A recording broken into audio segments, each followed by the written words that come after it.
Nathaniel Whitaker had buried a woman he never truly loved, and he was about to make the same mistake again. He stood in the hallway of Bellamy Estate, hat in hand, jaw set like iron, and told himself this time would be different. This time he would choose with his head, not his pride. Certainly not his heart. He had learned painfully that hearts were poor advisors. If you've ever watched a man convince himself he doesn't feel anything, you already know how this story ends. Before we go further, if stories like this one move you, if you believe real love is earned and not demanded, subscribe to this channel right now. Drop your city in the comments below. I want to see how far this story travels. Now let's go back to Virginia. Summer 1815, and a man who thought he had everything figured out. Virginia, summer 1815. The road to Bellamy Estate was long and straight, cutting through fields of tobacco and corn that shimmered gold in the July heat. Nathaniel Whitaker sat inside his carriage with his arms crossed and his eyes fixed on nothing in particular, the posture of a man who had made up his mind long before he arrived. He was 35 years old. He owned 4,000 acres of the finest farmland in Shenandoah Valley. He employed 47 workers. His horses were the envy of every gentleman in 3 counties, and his name carried enough weight to open doors that money alone could not. He was also, as of 3 years ago, a widower. Margaret Whitaker had died of fever in the winter of 1812, leaving behind no children, no warmth in the house, and if Nathaniel was honest with himself in the dark, quiet hours before dawn, very little grief in her husband's chest. That was the part he never told anyone. That was the part that kept him awake. He had married Margaret because she was suitable, because his father had approved, because the Whitaker name required continuation, and a man of his position could not be seen wandering through his 30s without a wife beside him. He had treated her with respect. He had never raised his voice. He had provided everything a woman of her station could want. But he had never once looked at her the way a man should look at the woman he chooses to spend his life with. He had never seen her, and she had never seen him. They had been 2 strangers sharing a house, performing the duties of husband and wife with the mechanical precision of people who understood the transactions, but had never learned the language underneath it. When she died, Nathaniel had grieved in the correct way. He wore black for 6 months, declined social invitations, and spoke of her with measured sadness when her name came up in conversation. He did all of it properly, but privately, in the hollow quiet of Whitaker Manor, he had felt something he was deeply ashamed of. Relief, not because he had wished her harm, but because the performance was over. The pretending was finished. He could breathe again. And then, almost immediately, he had realized something far worse.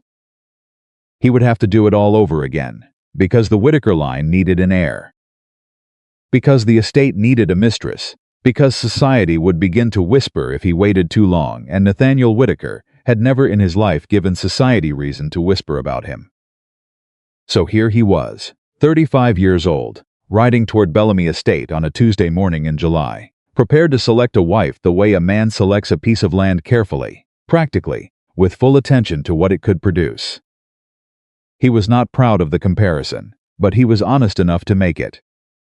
His solicitor, a thin man named Graves who sat across from him in the carriage and always seemed to be slightly too warm, cleared his throat. "Edmund Bellamy has 3 daughters, sir, you told me. The eldest, Charlotte, is considered the finest match in the county. 26, well-educated, knows how to run a household. You told me that as well. The second, Vivian, is 24. Very practical woman, good head for numbers. Some say she has more business sense than her father." Nathaniel said nothing. Graves hesitated, and then there is the youngest, Clara, 22, another pause. Somewhat unconventional. Nathaniel looked at him then. Define unconventional. Graves shifted in his seat. She prefers horses to parlors. She reads agricultural journals. She has been known to argue with her father's foreman about crop rotation. He coughed. In front of the workers. Yes, sir. We are not considering the youngest. No, sir. Of course not. The carriage rolled through the gates of Bellamy Estate, and Nathaniel straightened his coat, squared his shoulders, and stepped into the sunlight. Edmund Bellamy was waiting on the front steps, a wide, red-faced man with the nervous energy of someone who owed money to the wrong people, which, as Nathaniel knew from inquiries he'd made discreetly, was precisely the situation. The Bellamy estate was bleeding. The tobacco crop had failed 2 seasons running. The debts were quiet but real, and Edmund Bellamy needed this marriage to happen the way a drowning man needs something solid to grab onto. Nathaniel understood that. He did not blame the man for it. But he did file it away, Mr. Whitaker. Edmund's handshake was too firm, the way men shake hands when they're trying to hide how desperate they are. An honor, sir, a genuine honor. Please come inside. The girls are waiting. The girls are waiting, as if they were products arranged for inspection. Nathaniel followed him inside. The parlor was cool and dim after the summer heat, and Charlotte and Vivian Bellamy stood near the fireplace like paintings that had agreed to be beautiful. Charlotte was fair-haired and graceful, her smile practiced but pleasant. Vivian was darker, with sharp eyes that assessed him quickly and a composure that suggested she found the whole situation faintly beneath her, but was too sensible to say so. They were both impressive women. Nathaniel could see that immediately. He could also see, with the slightly grim clarity of a man who had been through this before, that he felt absolutely nothing when he looked at either of them. Not their fault, he told himself. Give it time. These things take time. Mr. Whitaker. Charlotte curtsied with perfect grace. We are so pleased you've come, Miss Bellamy. He bowed his head. The pleasure's mine. Vivian did not curtsy quite as deeply. I understand you've been managing the Whitaker estate alone since Mrs. Whitaker passed, she said. That is a great deal of land for one person to oversee. It is, he agreed. You must be very capable. I try to be. Her eyes said, I am testing you. His eyes said, I noticed. Edmund Bellamy was talking something about the history of the estate, the quality of the summer harvest, a neighbor whose fence had recently been repaired, and Nathaniel was responding at the appropriate intervals. And the afternoon was unfolding exactly as he'd expected it to unfold, measured and civilized and thoroughly bloodless. The door at the far end of the hall banged open, not creaked. Not swung, banged, and in walked Clara Bellamy. She was not what he expected. He wasn't sure what he'd expected, someone slovenly perhaps, or mannish, the kind of woman people described as handsome, because they couldn't bring themselves to say plain. He'd constructed an image in his head on the ride over, a figure that would explain why the family rarely mentioned her. But the woman who walked through that door was not that image. She was, and he registered this with a kind of involuntary attention that annoyed him striking. Not in the way Charlotte was striking, not arranged and deliberate and aware of its own effect. Clara Bellamy's striking quality was entirely accidental. She didn't seem to know she had it. She was dusty from riding, her dark hair half escaped from its pins and falling in loose waves around her jaw. Her riding gloves were brown with dried earth. There was a smear of something, green grass, maybe, or leaves across her left sleeve. Her dress was a deep blue that had once been fashionable, and was now simply serviceable, and she moved through the room with the easy, unthinking confidence of a person who has never in her life worried about how she appeared. She stopped when she saw him. For 1/2 second, something flickered across her face, surprise, and then, almost immediately, a kind of careful assessment. Gray-blue eyes, direct and slightly narrowed, moving from his face to his coat to his boots and back to his face. The way a person looks at something they're trying to figure out. Then her father's voice, tight with social panic. Clara. You were supposed to be. I was helping James set the east fence post, she said. She wasn't apologetic, she wasn't embarrassed, she was simply explaining a fact. It needed 2 people, and the other hand was with the horses. Her eyes moved back to Nathaniel. I didn't realize you'd arrived already, Mr. Whitaker, he said. Nathaniel Whitaker, Mr. Whitaker. She didn't curtsy. She nodded the nod of an equal acknowledging another equal. You're the man who's come to look at my sisters. The room went very still. Charlotte made a small sound somewhere between a gasp and a laugh. Vivian's composure didn't change, but something in her eyes sharpened with what might have been amusement. Edmund Bellamy looked like a man trying to decide if he was about to have a heart event. Nathaniel looked at Clara Bellamy. "I have come to call on the Bellamy family," he said, keeping his voice even. "As a guest." "Of course," she said, and her tone was perfectly civil, perfectly pleasant, and contained absolutely no apology. "Forgive me, I should clean up." She glanced at her father. "I'll be down for supper," and she walked out just like that. As if he were no one. As if the social weight his name carried in 3 counties meant nothing more to her than the fence post she'd been helping repair. Edmund Bellamy was already talking, smoothing, apologizing, explaining Clara has always been our spirited one. Please don't mind her. She means no disrespect, but Nathaniel was barely listening. He was thinking about the way she'd said it. "You're the man who's come to look at my sisters." Not unkind, not malicious, just accurate. She had taken the entire carefully constructed social fiction of this visit, the courtesy calls, the chaperoned conversations, the polite pretense that this was anything other than what it was, and she had said it plainly, in 8 words. The way you'd describe a thing you could see with your own eyes. He was annoyed. He was underneath the annoyance, something else entirely. He wasn't sure yet what to call it. Supper at Bellamy Estate that evening was an exercise in performance. Charlotte talked about music, about the summer season, about a concert she had attended in Richmond that had been simply magnificent. She was charming and attentive, and laughed at the right moments and ensured Nathaniel's glass was never empty. Vivian discussed the weather and its effect on the region's tobacco output, and when Nathaniel mentioned a drainage problem on the east section of his land, she had an opinion about it, a fairly well-informed opinion. Actually, and offered it without waiting to be asked. Edmund drank 2 glasses of wine and talked about horses.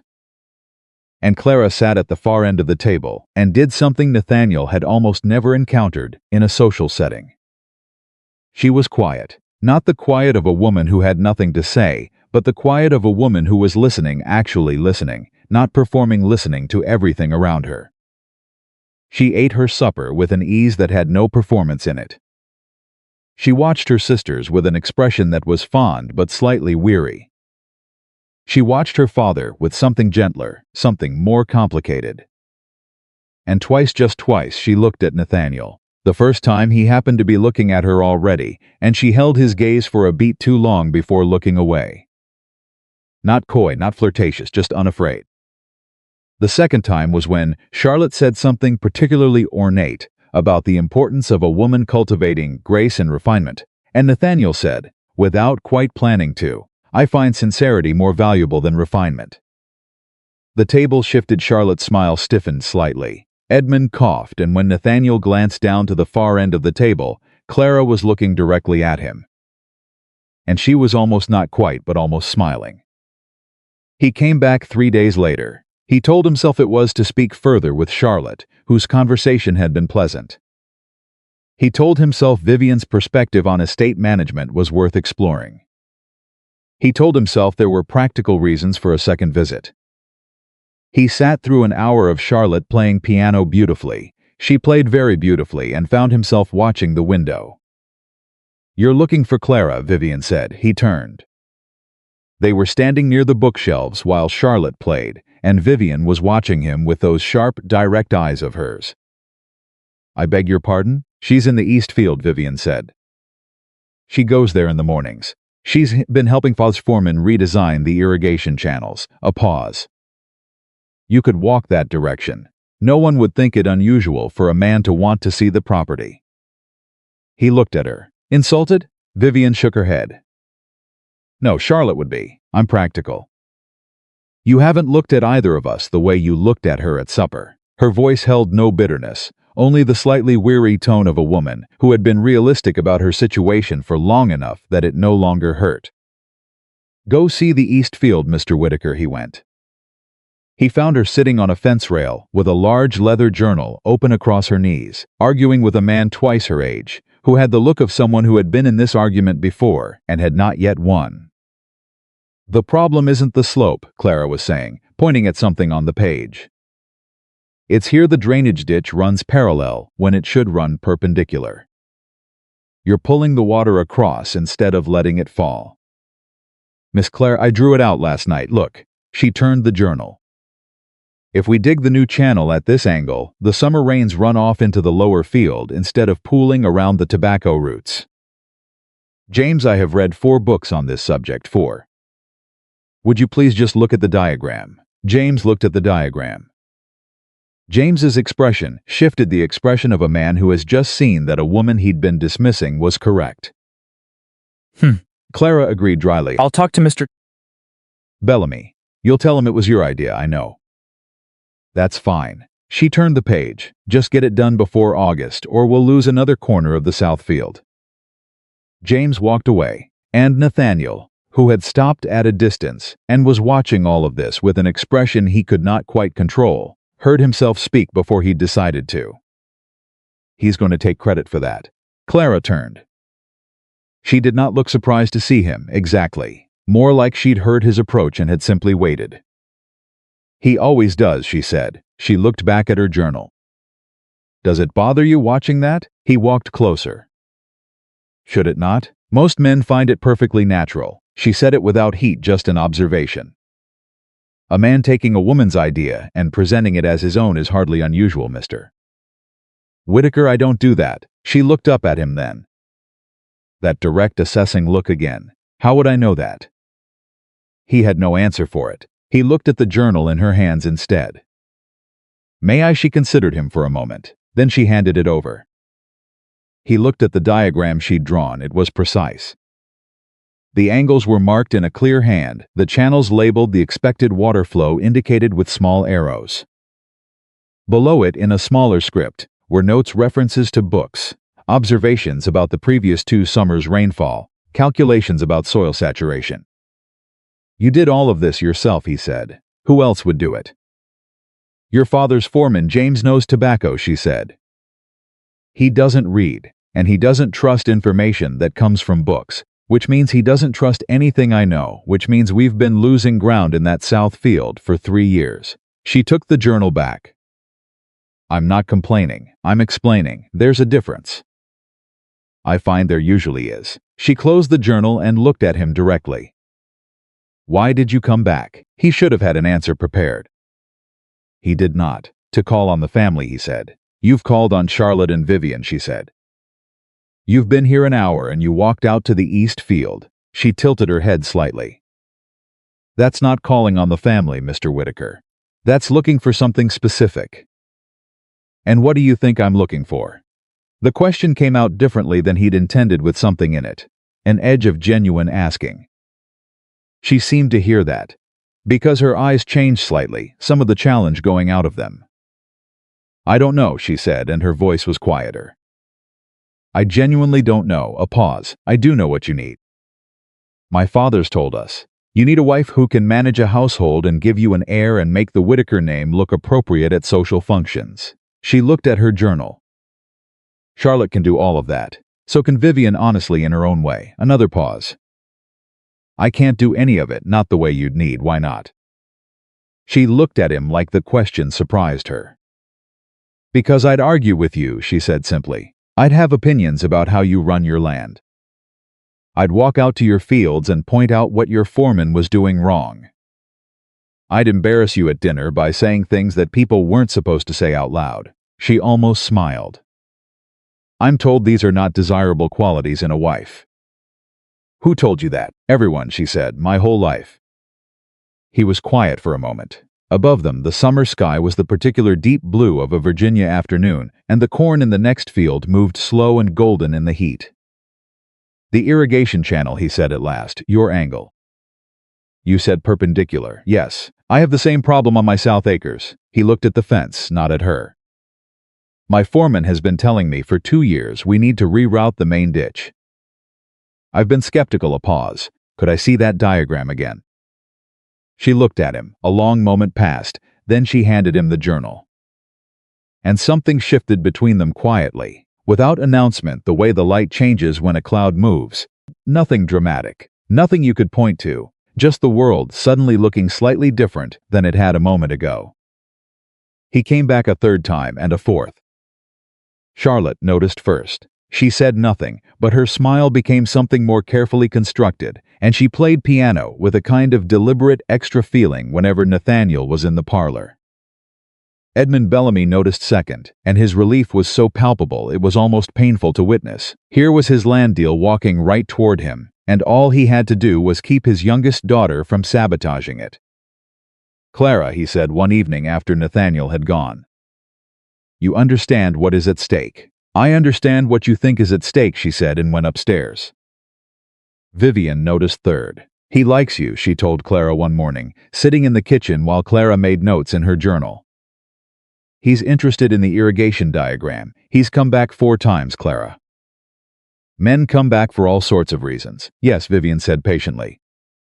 "And when they come back 4 times to a family with 3 daughters and they walk to the east field before they've sat down for 5 minutes, that reason is usually one of the daughters." She folded her hands on the table. "I'm telling you this as someone who is not upset about it. I don't want what you apparently have, whatever it is.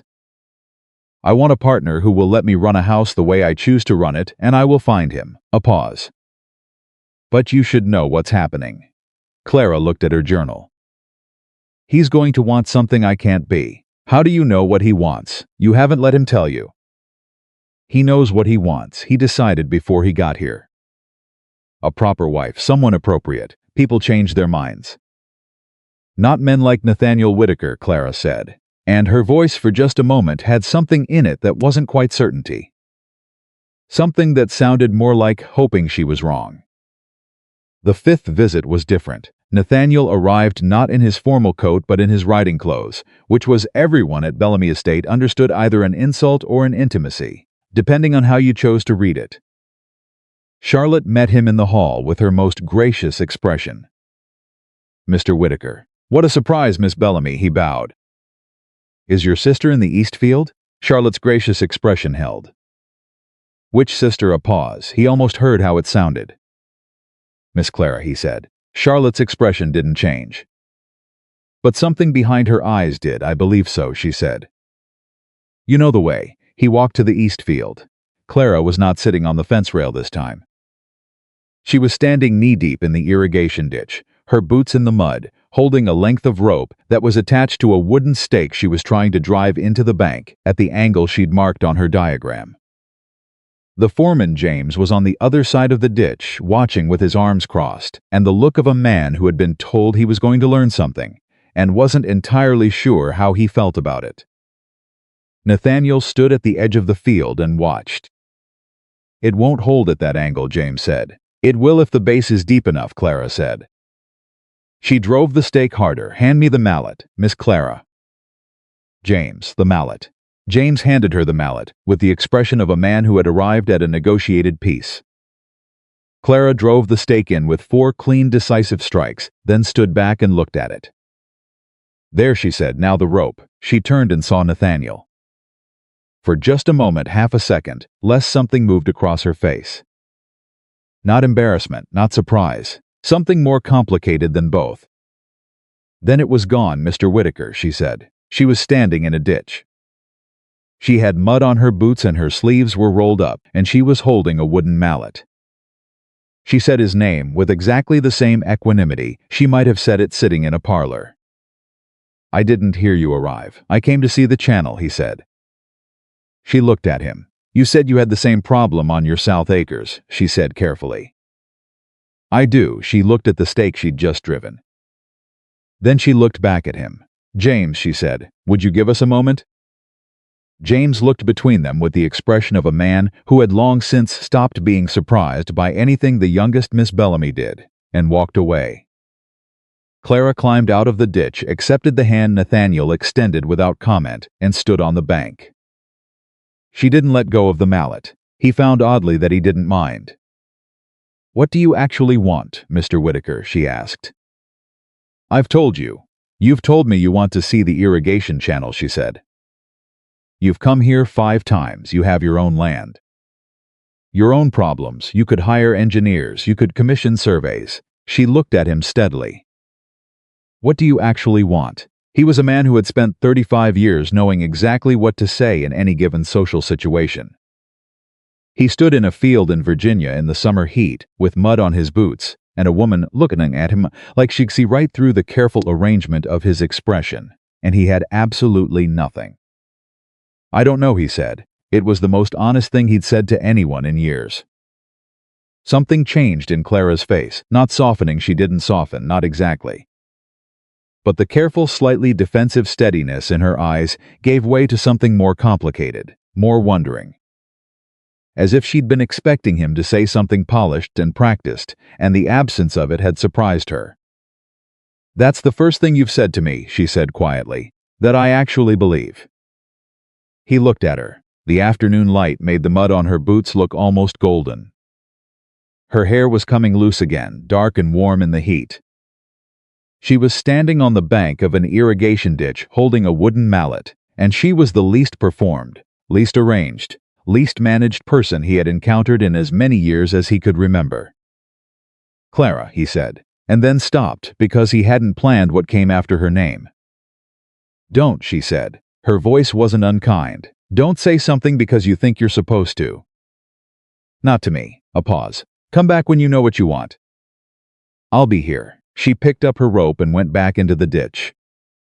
And Nathaniel Whitaker stood on the bank of the east field of Bellamy Estate in the summer of 1815, watching a woman who had just asked him for honesty the way other women asked for flowers, and felt for the first time in longer than he could name something crack open in his chest. Something that wasn't relief, something that wasn't duty. Something he had absolutely no idea what to do with. He stood there for a long time. Below him, Clara drove in her second stake with 4 clean strikes, and the rope held the angle, and the water would flow the right direction when the rains came. She had known it all along. He came back. Clara had told him to come back when he knew what he wanted, and she had meant it as a dismissal, the kind of thing you say to a man when you want him to understand that you are not a problem he can solve on his own schedule. She had gone back to her ditch, driven in her stakes, and told herself that Nathaniel Whitaker would do what men like him always did. He would go home. He would think about it for 2 days. He would decide that Charlotte was the sensible choice. He would send a letter, very correct and very formal, and that would be the end of it. He came back 4 days later, not in his riding clothes this time.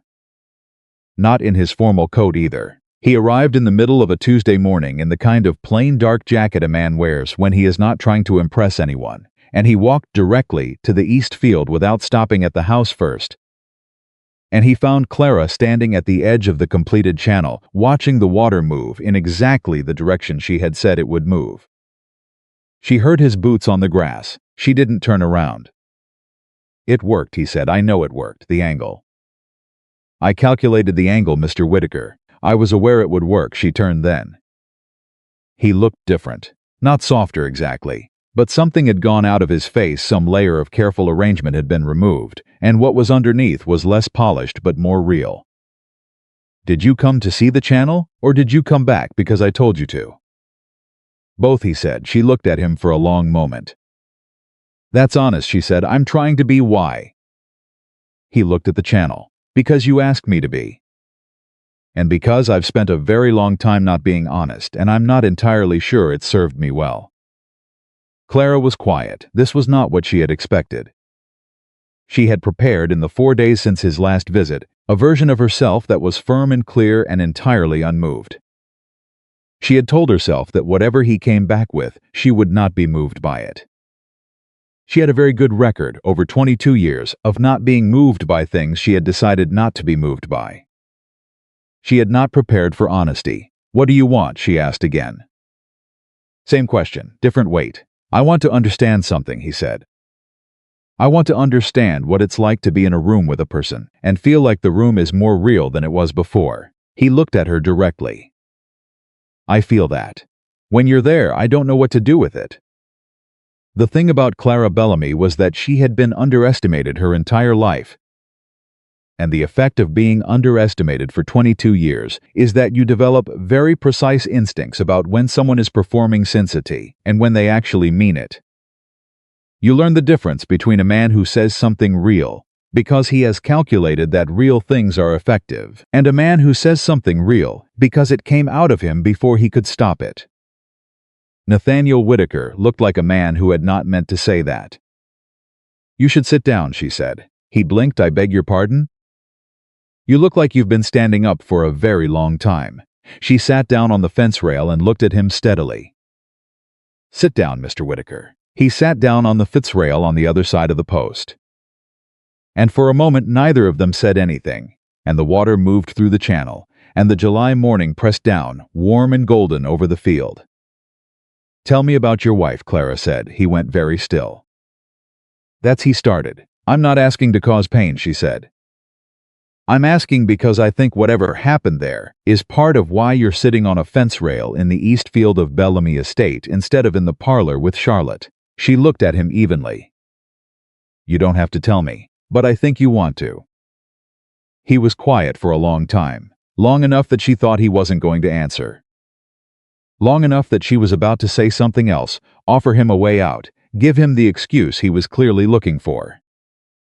Then he said, "I didn't love her." The words came out flat and deliberate, like something he had rehearsed saying to himself and was finally saying out loud. "I married her because she was appropriate, because my father approved and her family was good and everything was in order." He looked at his hands. "She was not a bad woman. She was quiet and capable, and she never complained about anything. I think she understood the arrangement as well as I did." A pause. "When she died, I was not destroyed. That's the thing I can't forgive myself for. A man should be destroyed when his wife dies. I wore black for 6 months and I said the right things, and inside I felt he stopped." "Nothing," Clara said quietly. "Relief," he said. "God help me, I felt relieved." "Because the performance was over," he exhaled. "That is the worst thing I have ever told anyone." Clara did not look shocked. She looked like a woman who had thought carefully about the world and found that people generally told the truth if you gave them enough room and enough quiet. "It's not the worst thing you could be," she said. "You were honest enough to grieve the right way, even when you didn't feel it. You were kind to her. You treated her with respect. That's more than a lot of men manage." She looked at the channel. "The worst thing would be to do it again." He looked at her sharply. "That's why you came to my family," she said, not accusing. "Just naming it. You're going to make the same choice again.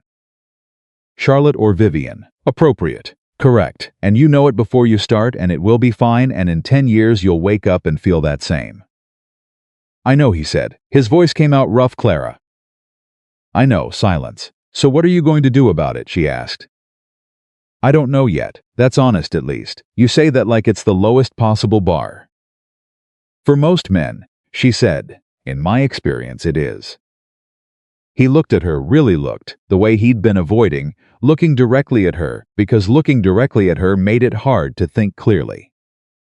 She was sitting on the fence rail with her hands folded in her lap and her eyes on the channel, and she wasn't performing anything. She wasn't trying to make him feel at ease, or trying to impress him, or trying to be what she thought he needed.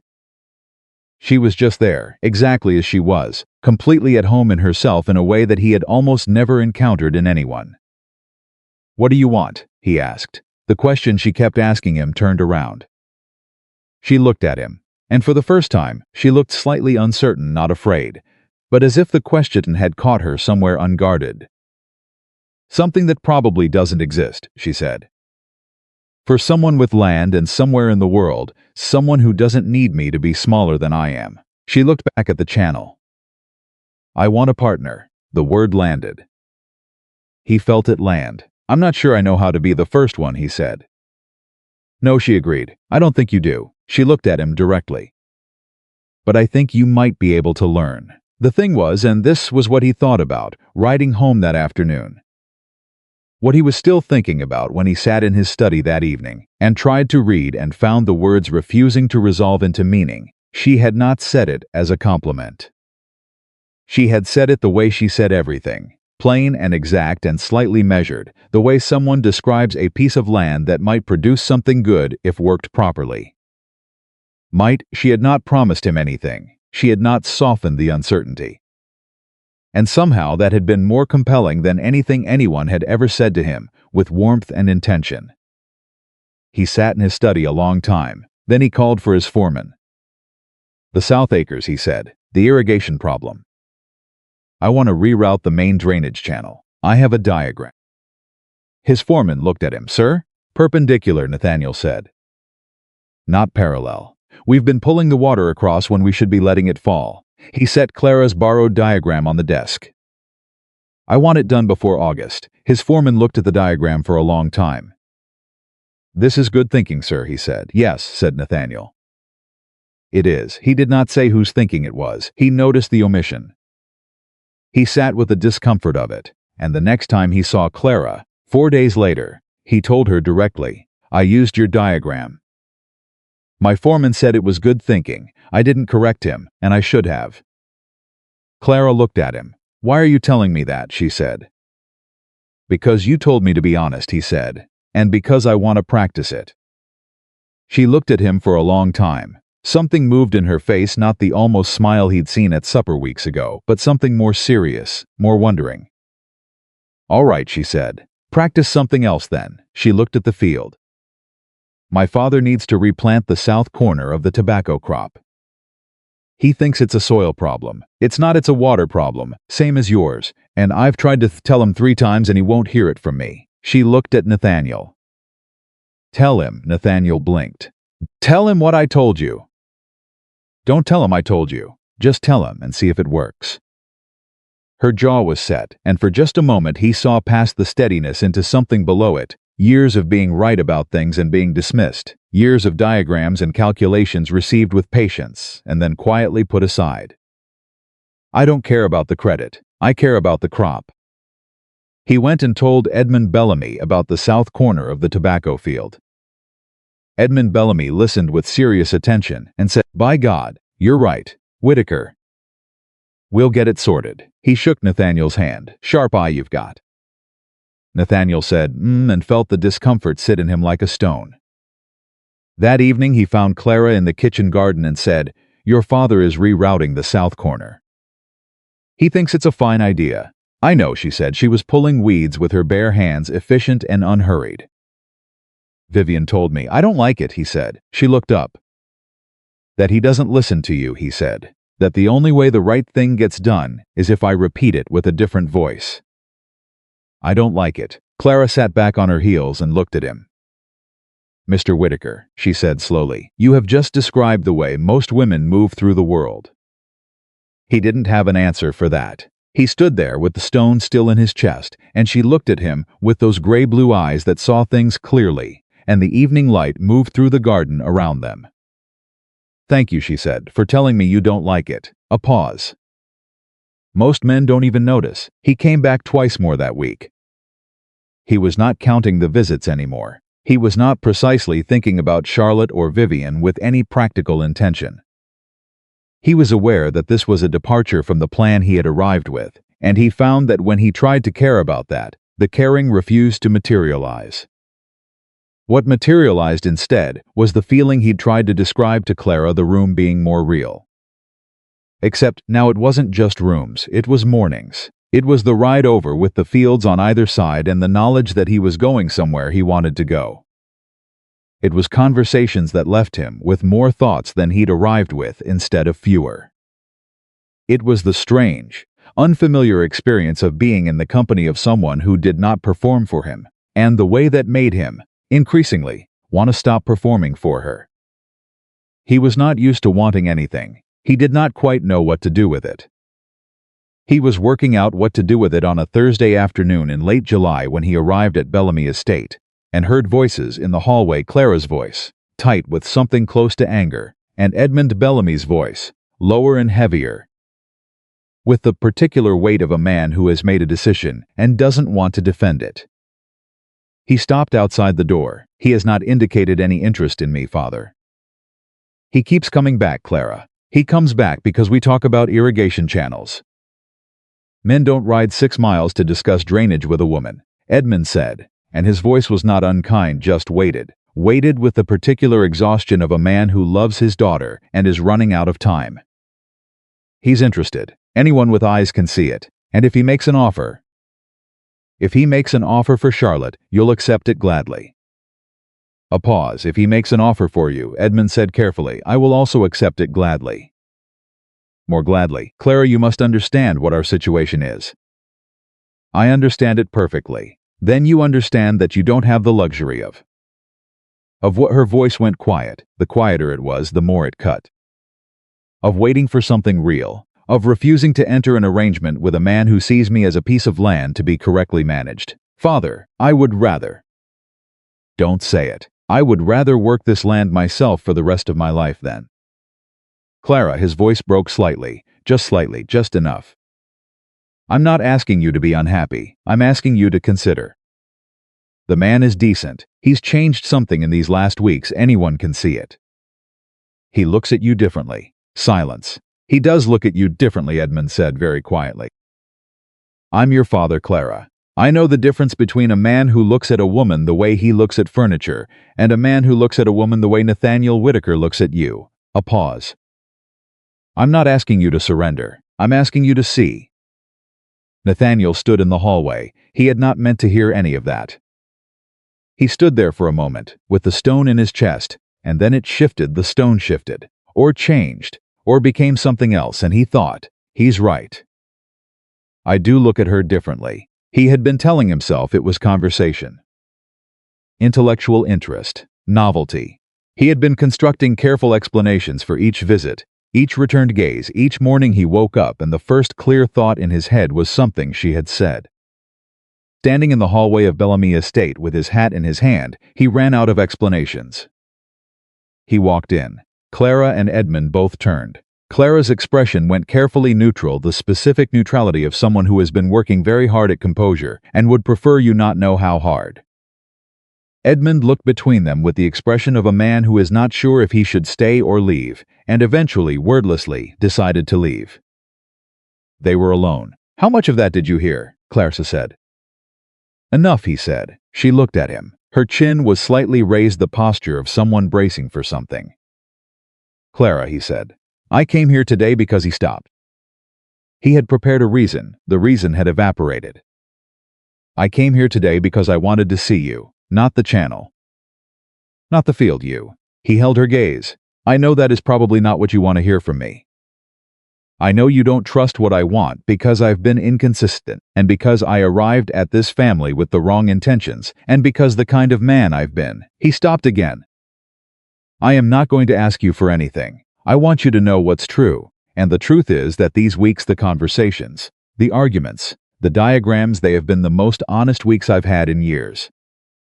And I think you know that. Clara was very still. What do you want from telling me that? She said. Her voice was steady, but he had learned to hear beneath the steadiness. Nothing, he said. I want nothing from it. He almost laughed, and the sound that came out was not quite a laugh but something genuine in the same territory. You told me to be honest. I'm being honest. I don't know what comes next. I don't have a plan. I came here without a plan, which is he shook his head. Extremely unusual for me. Clara looked at him for a long time. Sit down, she said. You keep telling me to sit down. Because you keep standing up like you're waiting to be dismissed. She sat down. I'm not going to dismiss you, Mr. Whitaker. Sit down. He sat down. I don't trust easily, she said, not as an accusation. As a fact, I never have. I have been told my entire life that the things I think and care about are not the right things for a woman to think and care about. And the people who told me that were not villains, they were just people who couldn't see past what they'd been taught to expect. She looked at her hands. When a man pays attention to me, my first instinct is to wonder what he wants from it.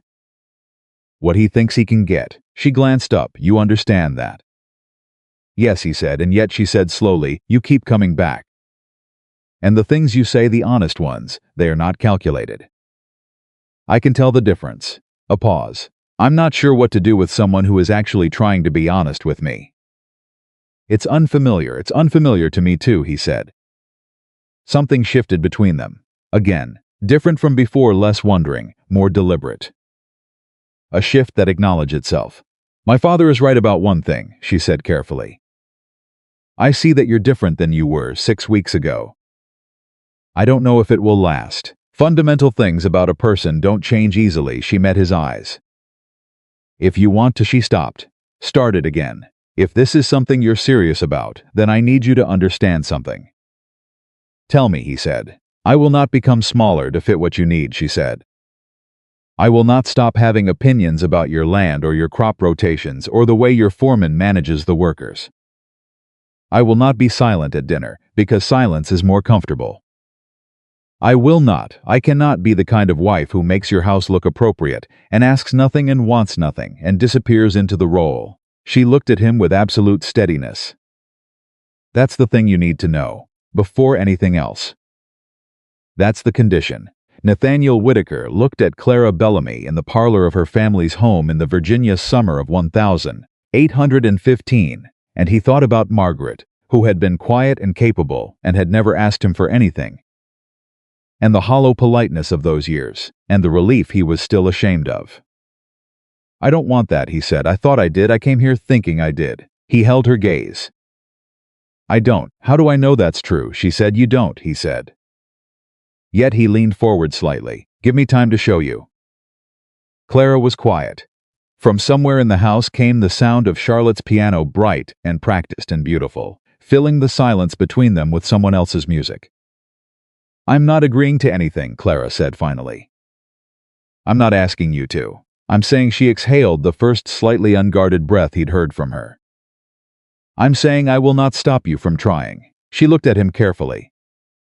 That is all I'm saying. It was the least and most that he'd been given, and he understood both things at once. That's enough, he said. Good, she said. She stood up. He stood up. She looked at him one more moment, that gray-blue assessment, that careful, clear seeing, and then she nodded. Come back Thursday. My father's foreman is rerouting the South Channel, and I want to see if they've done it correctly. You can come along as an observer, as someone who knows the diagram, she said. Which means you might actually be useful. He almost smiled. For the first time in this house, he almost smiled with something real in it. Thursday, he said. Thursday, she agreed. He left. He rode home through the Virginia fields with the afternoon burning down around him, and he thought about what she'd said, I will not stop you from trying, and he thought about what trying would actually look like, what it would require of him. What he would have to be willing to change about the version of himself he had been carefully constructing for 35 years. It was not a comfortable thought. It was the most alive he had felt in years. He got home to find a letter waiting on his desk. He recognized the seal before he opened it. His cousin in Richmond, a man named George Harlow, who had always had opinions about how the Whitaker name should be managed. He opened it with one hand still in his coat. Dear Nathaniel, I write with concern. Word has reached me that you are spending considerable time at Bellamy Estate. I understand Edmund Bellamy has 2 eligible daughters. The eldest in particular is said to be quite fine. However, I must caution you against any interest in the youngest daughter, who is by all accounts quite beyond what would suit a man of your station. The Whitaker name requires. He put the letter down. He stood there for a moment. Then he picked up his pen and wrote back one sentence. The Whitaker name is mine to manage, George. Thank you for your concern. He sealed it and called for his man to have it sent. Then he went to his study and opened a ledger, and in the margin, in his careful, precise hand, he wrote one word. Thursday. Thursday came. He arrived at Bellamy Estate to find that James the foreman had rerouted the South Channel at slightly the wrong angle, close but not precise, and Clara caught it within 3 minutes of examining the new work. And the conversation that followed between her and James was the most direct, least apologetic piece of instruction he had ever witnessed, a woman deliver to a man twice her age. James corrected the angle. He did not look happy about it. But he corrected it. Nathaniel stood back and watched. He had the specific sensation of a man who has understood something he should have understood much earlier. You didn't step in, Clara said afterward, walking back toward the house. No, he said. Why not? Because you didn't need me to, he said. And because stepping in would have told James I didn't trust your judgment. He glanced at her. Which I do. Clara stopped walking. He stopped too. She looked at him with an expression he hadn't seen on her face before, open, slightly unguarded, as if something she had been holding carefully in both hands had just been set down. "Say that again," she said. "I trust your judgment," he said. Simpler. Clara Bellamy looked at Nathaniel Whitaker for a long, still moment in the July heat. "All right," she said quietly. "All right, Mr. Whitaker." She started walking again. He walked beside her, and the distance between them was different than it had ever been. Less space. Or maybe the same space, but with something different filling it. Something that wasn't the careful negotiation of two people deciding what the other one was. Something more like the beginning of recognition. Two people starting, slowly and with considerable caution, to see each other. It was not simple. It was not easy. It was not the clean arranged thing he had ridden to Bellamy Estate in June expecting to find. It was, he thought, probably the most important thing that had ever happened to him. He didn't say that, but Clara, who was good at hearing the things that didn't get said, walked beside him in the summer heat, and did not pull away. The thing about trust is that it moves slowly in one direction and breaks in an instant.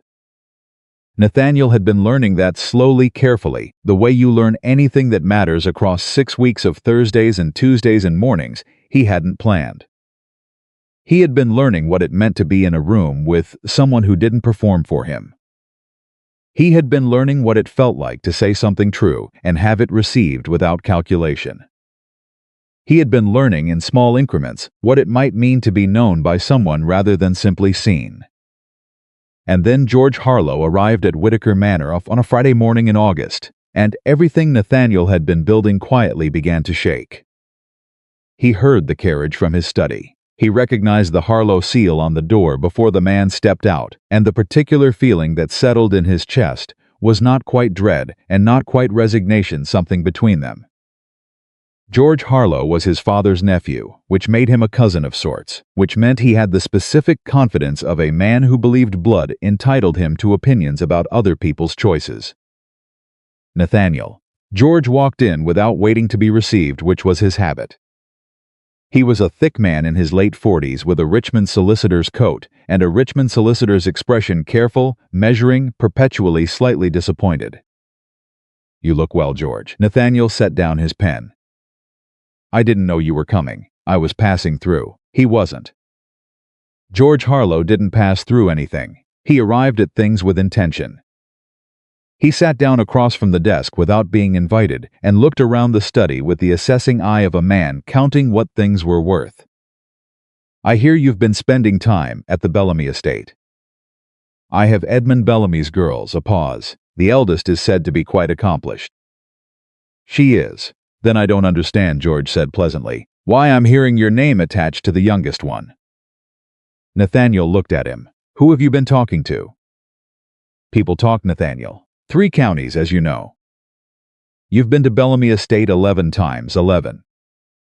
You've been seen walking the fields with the youngest daughter. You've been seen, and this is the part that concerns me, arguing with her." He said the word like it tasted wrong. "In front of workers." "I wasn't arguing. You were seen having an animated conversation with a woman in a ditch." "She was in the ditch," Nathaniel said. "I was on the bank." George stared at him. "That is not the relevant detail." "I think it's fairly relevant, Nathaniel." George leaned forward. "I am going to say this plainly, because I have known you since you were 12 years old, and I think you are a man of considerable sense who is currently not exercising it. The Bellamy girl, the youngest one, is known in this county. She argues with her father's workers. She reads pamphlets about agricultural reform. She was heard last spring telling Reverend Alcott that his sermon on wifely submission was historically inaccurate. He let that sit. She is not a serious prospect for a man of your name." Nathaniel was quiet for a moment. "She was right," he said. "About the sermon, I've read the same sources." George closed his eyes briefly. "That is not the point." "Then what is the point, George?" "The point is that you have a name to protect. You have an estate that requires a certain presentation. The Whitaker family has maintained standing in this region for 40 years. You cannot walk into society with a woman who will tell your guests that their opinions are wrong." He sat back. Charlotte Bellamy is still available. She is gracious, she is accomplished, she would be an excellent. I appreciate your concern, Nathaniel said. Something in his tone made George stop. But this is not your decision, Nathaniel said. He said it quietly. That was the thing about Nathaniel Whitaker. When he was genuinely resolved, he got quieter, not louder. And I would ask you not to come to my home to make it for me. George looked at him for a long moment. You're serious, he said. I am always serious, George. You know that, Nathaniel. Thank you for the visit, Nathaniel said. He stood up. I'll have someone bring your horse around. George left. He left with the stiff dignity of a man who has been politely but completely removed from a conversation, and Nathaniel stood at the window of his study and watched the carriage go and thought about what had just happened. He had defended her. He hadn't planned to. He hadn't rehearsed it.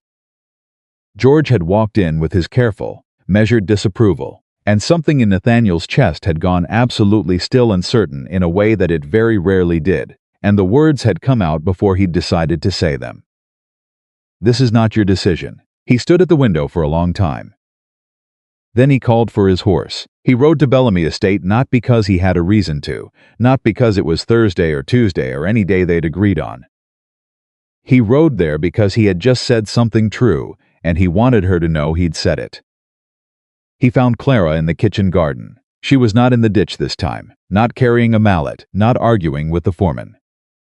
She was sitting on a low stool with her knees drawn up and a book open across them, and she was reading with the focused stillness of a person who has found a quiet hour and is protecting it fiercely. She heard his horse. She looked up. She saw his face.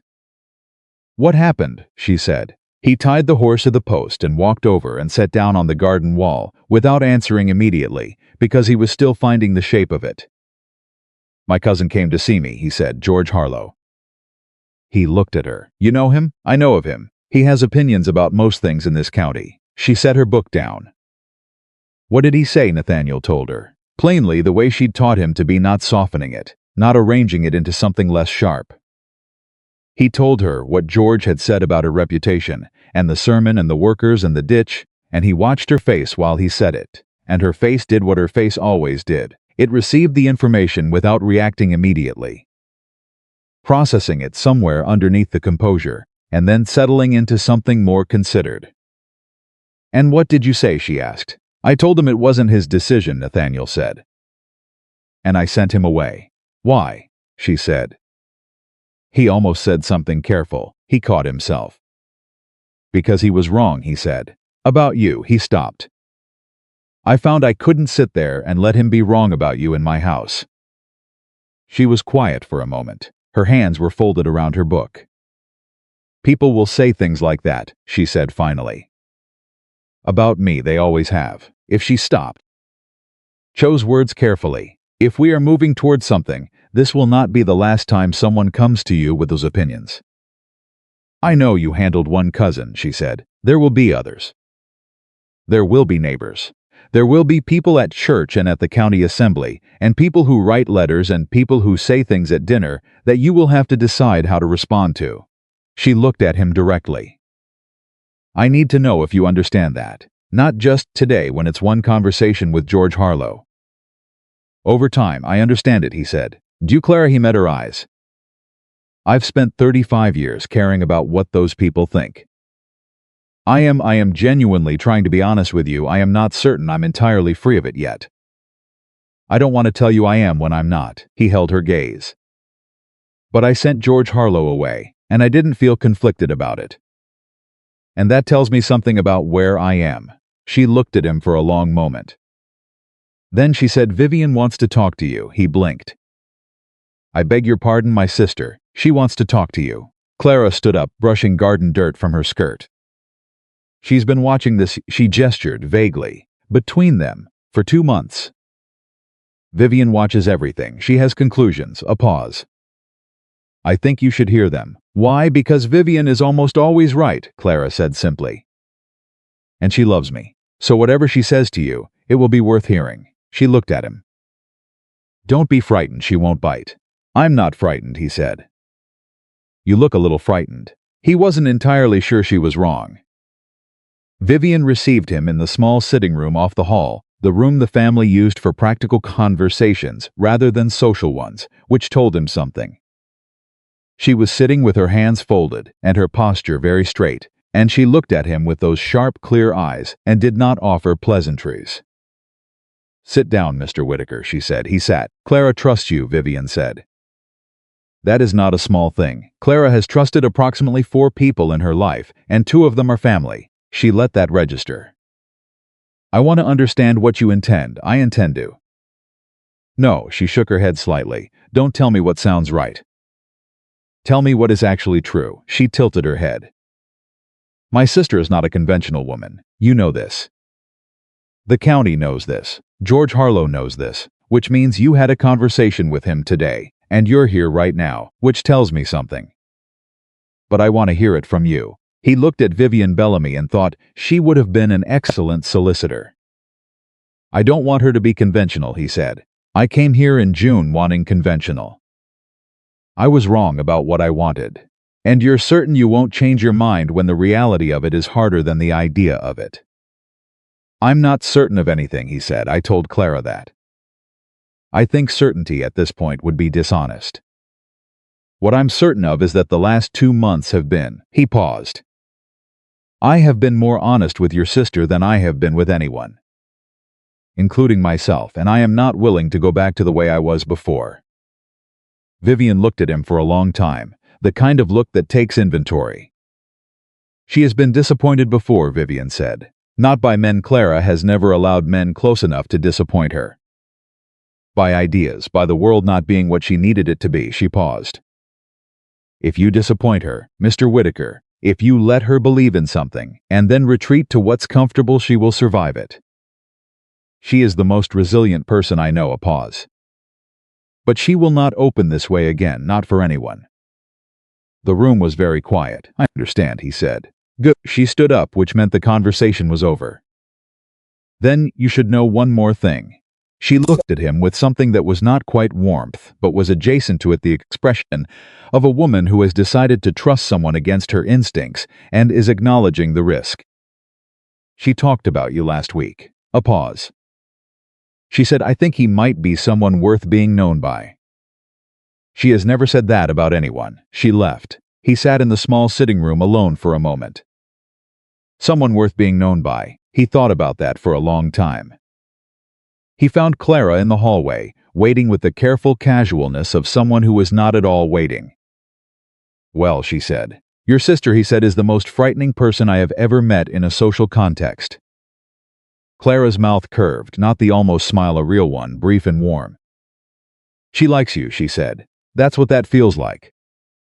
"God help me if she doesn't like me." "She would have been much shorter," Clara agreed. She looked at him. "She said something true to you." "I can tell by your face." "She said several things true to me." "Which one are you still thinking about?" He looked at her. He thought about telling her. He almost did. Then he thought, not yet. "Some things you hold until the right moment." "Come walk with me," he said instead. "Not the East Field. Just walk." She looked at him for a moment, reading something in his face. "All right," she said. They walked. Not with a plan or a destination, just along the lane that ran beside the Bellamy property, in the late afternoon heat, with the field on one side and the oak trees on the other, and the sound of the land settling into evening. And they talked, the way they'd been talking for weeks, but differently. The conversation had shifted into something easier, something that didn't need to prove itself anymore. He told her about the South Acres. She told him about a paper she'd been reading on soil amendment.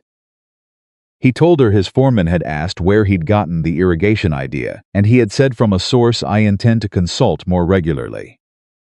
She looked at him sideways when he said that. "That's still not telling him the truth," she said. "It's moving in that direction. It's a diplomatic evasion." "I'm a work in progress," he said. She almost laughed. The sound was brief and genuine, and he felt it like something physical. They had been walking for perhaps 20 minutes when she stopped. "There's something I need to tell you," she said. The ease went out of the moment. Not dramatically, just a shift, the way temperature changes before rain. "Tell me," he said. "Thomas Caldwell was here last week," she said. She was looking at the road, not at him. You don't know him. He's a lawyer in Staunton. She stopped. He's been kind to me for a long time. He reads. He doesn't talk over me. Last spring he told me I was the most intelligent woman he'd ever met, and he meant it as a genuine compliment rather than an insult, wearing a compliment's clothes. She finally looked at him. He called on Father last week. Formally, Nathaniel was very still.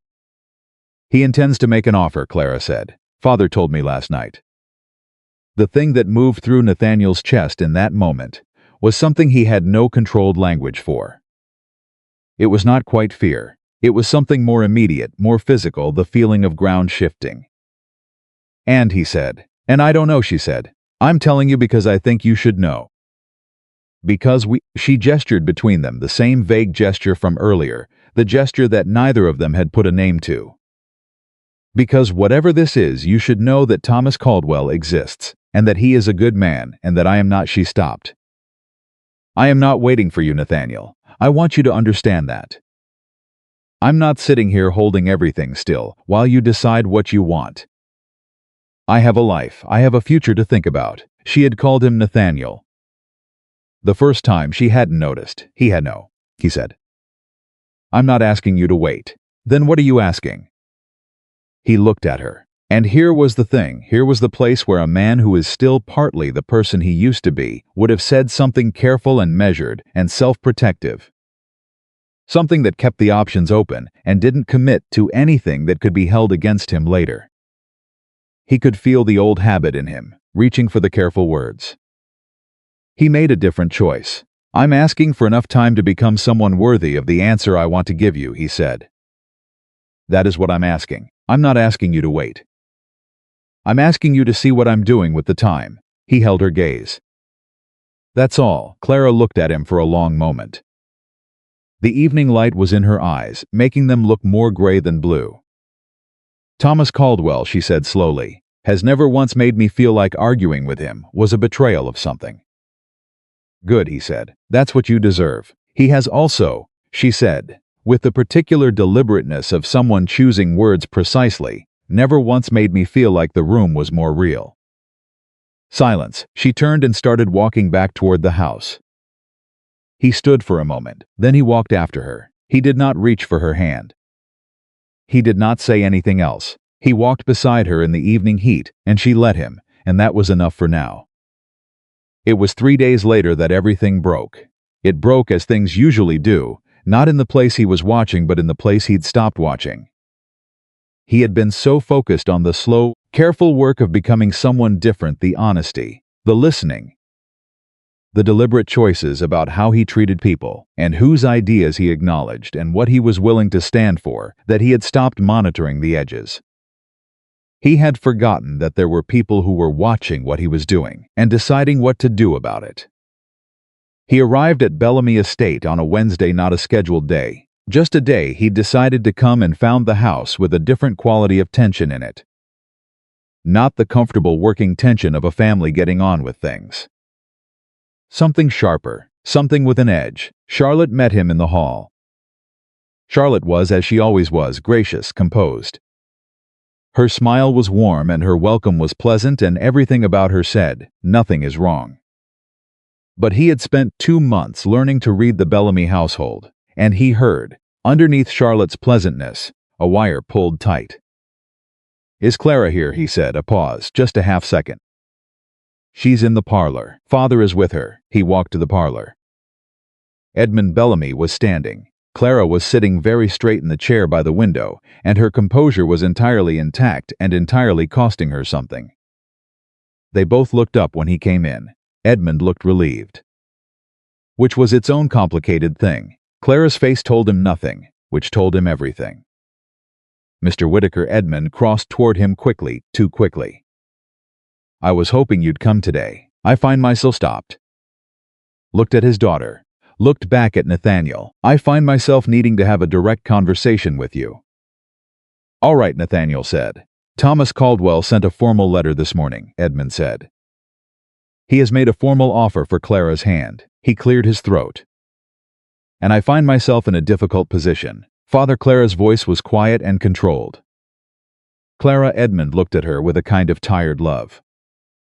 Let me say this. He looked back at Nathaniel. I know you have been spending time here. With Clara specifically for some weeks now, and I have held off because I thought I believed that you were moving toward a similar intention. But Caldwell has now made a formal offer, and I cannot hold him off indefinitely, and I need to know. He paused. I need to understand your intentions, sir, plainly. The room was absolutely still. Clara was looking at the window. Not at him. Her jaw was set, and he knew that jaw. He knew what it cost her to sit there, while her father asked another man to name his intentions toward her, as if she were not present, as if she were not the subject of her own life. He looked at Edmund, then he looked at Clara. Could I speak to your daughter, he said. Privately, Edmund opened his mouth, closed it. He looked between them. Please, Nathaniel said. Edmund left, the door closed. Clara turned from the window. You don't have to, she started.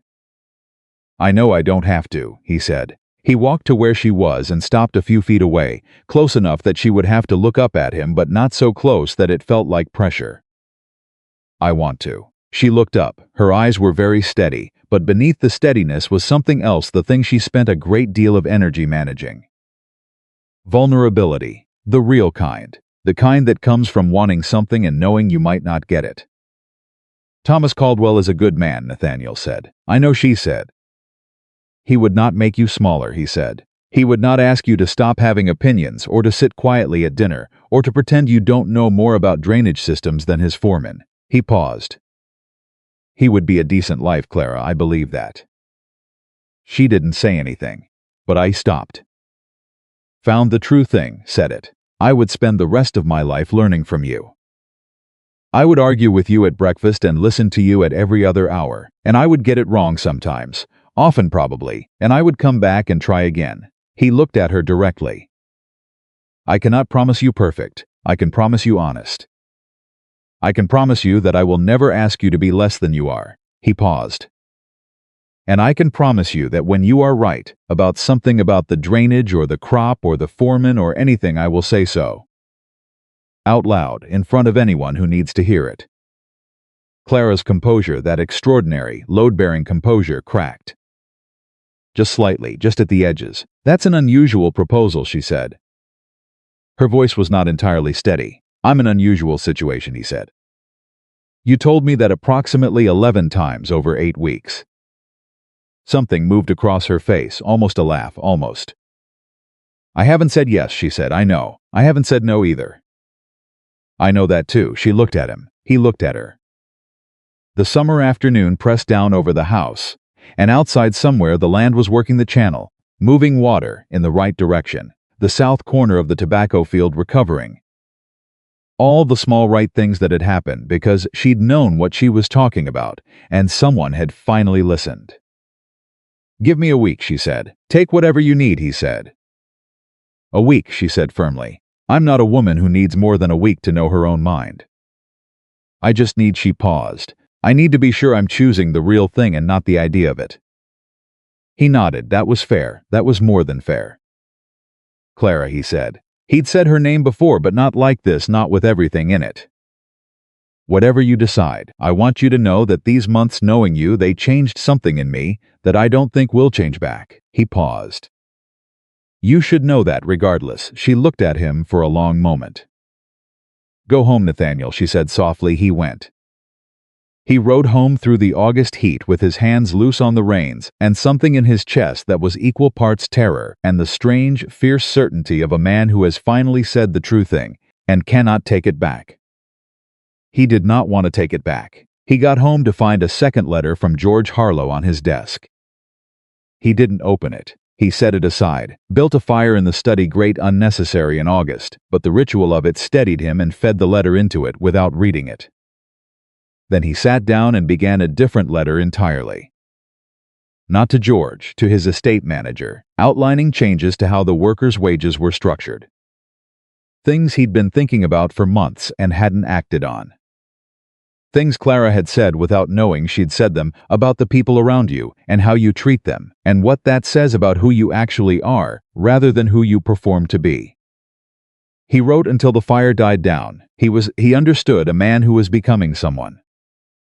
Slowly, imperfectly, with significant distance still to go. He thought, if she says yes, I want to already be someone she hasn't made a mistake about. He went back to the letter. The week was the longest of his life. On the third day, he rode past Bellamy Estate without stopping, just rode past. Told himself it was coincidence. Knew it wasn't. Kept riding. On the fifth day, he ran into Vivian Bellamy at the dry goods store in town, entirely by accident, and she looked at him with those sharp eyes and said, "She's thinking," and he said, "I know," and she said, "Stop," riding past the house, and he felt his face do something he couldn't control, and she walked away before he could respond. On the seventh day, he found a note on his door, Clara's handwriting. He recognized it from the diagrams. It said, "Come Thursday. Bring boots you don't mind getting muddy. There's a problem with the north fence line I want you to look at." He read it twice. Then he read it a third time. She was not a woman who communicated in straight lines when a diagonal would do. He stood on his front step in the August morning and read those two sentences and understood what they meant. Come Thursday meant yes. Bring boots you don't mind getting muddy meant, this is who I am, and you'd better know it. And there's a problem I want you to look at meant together. He folded the note. He put it in the inside pocket of his coat, close, where things you intend to keep go. Thursday, he thought. Thursday. He came Thursday. He came with the boots she'd asked for, old ones, worn at the heel, the kind a man wears when he's done pretending that work is beneath him, and he arrived not in the carriage but on horseback. Which meant he'd made a decision about what kind of visit this was before he left home. Clara saw him from the upstairs window and felt something settle in her chest that she hadn't let herself feel all week. Something that had been standing very tense and careful went quietly still. She went downstairs. She did not run. She was not a woman who ran toward things before she was sure of them. But she moved with more certainty than she'd had in 7 days, and when she opened the front door and found him tying his horse to the post, he looked up and saw her face, and something in his own face shifted relief, or maybe recognition. Or maybe the thing that happens when you've been holding your breath for a week and someone finally tells you it's all right to breathe. You came, she said. You told me to come Thursday, he said. I wasn't entirely sure you'd understand what I meant. I understood what you meant. He walked toward her. I read it 4 times to make sure, but I understood. She almost smiled. Not the almost smile that was more guard than expression, a real one, small but genuine, that reached her eyes. The north fence line, she said. The north fence line, he agreed. It's not actually urgent, she said. I know. I needed a reason that wasn't. She paused. I know, he said again. He stopped in front of her.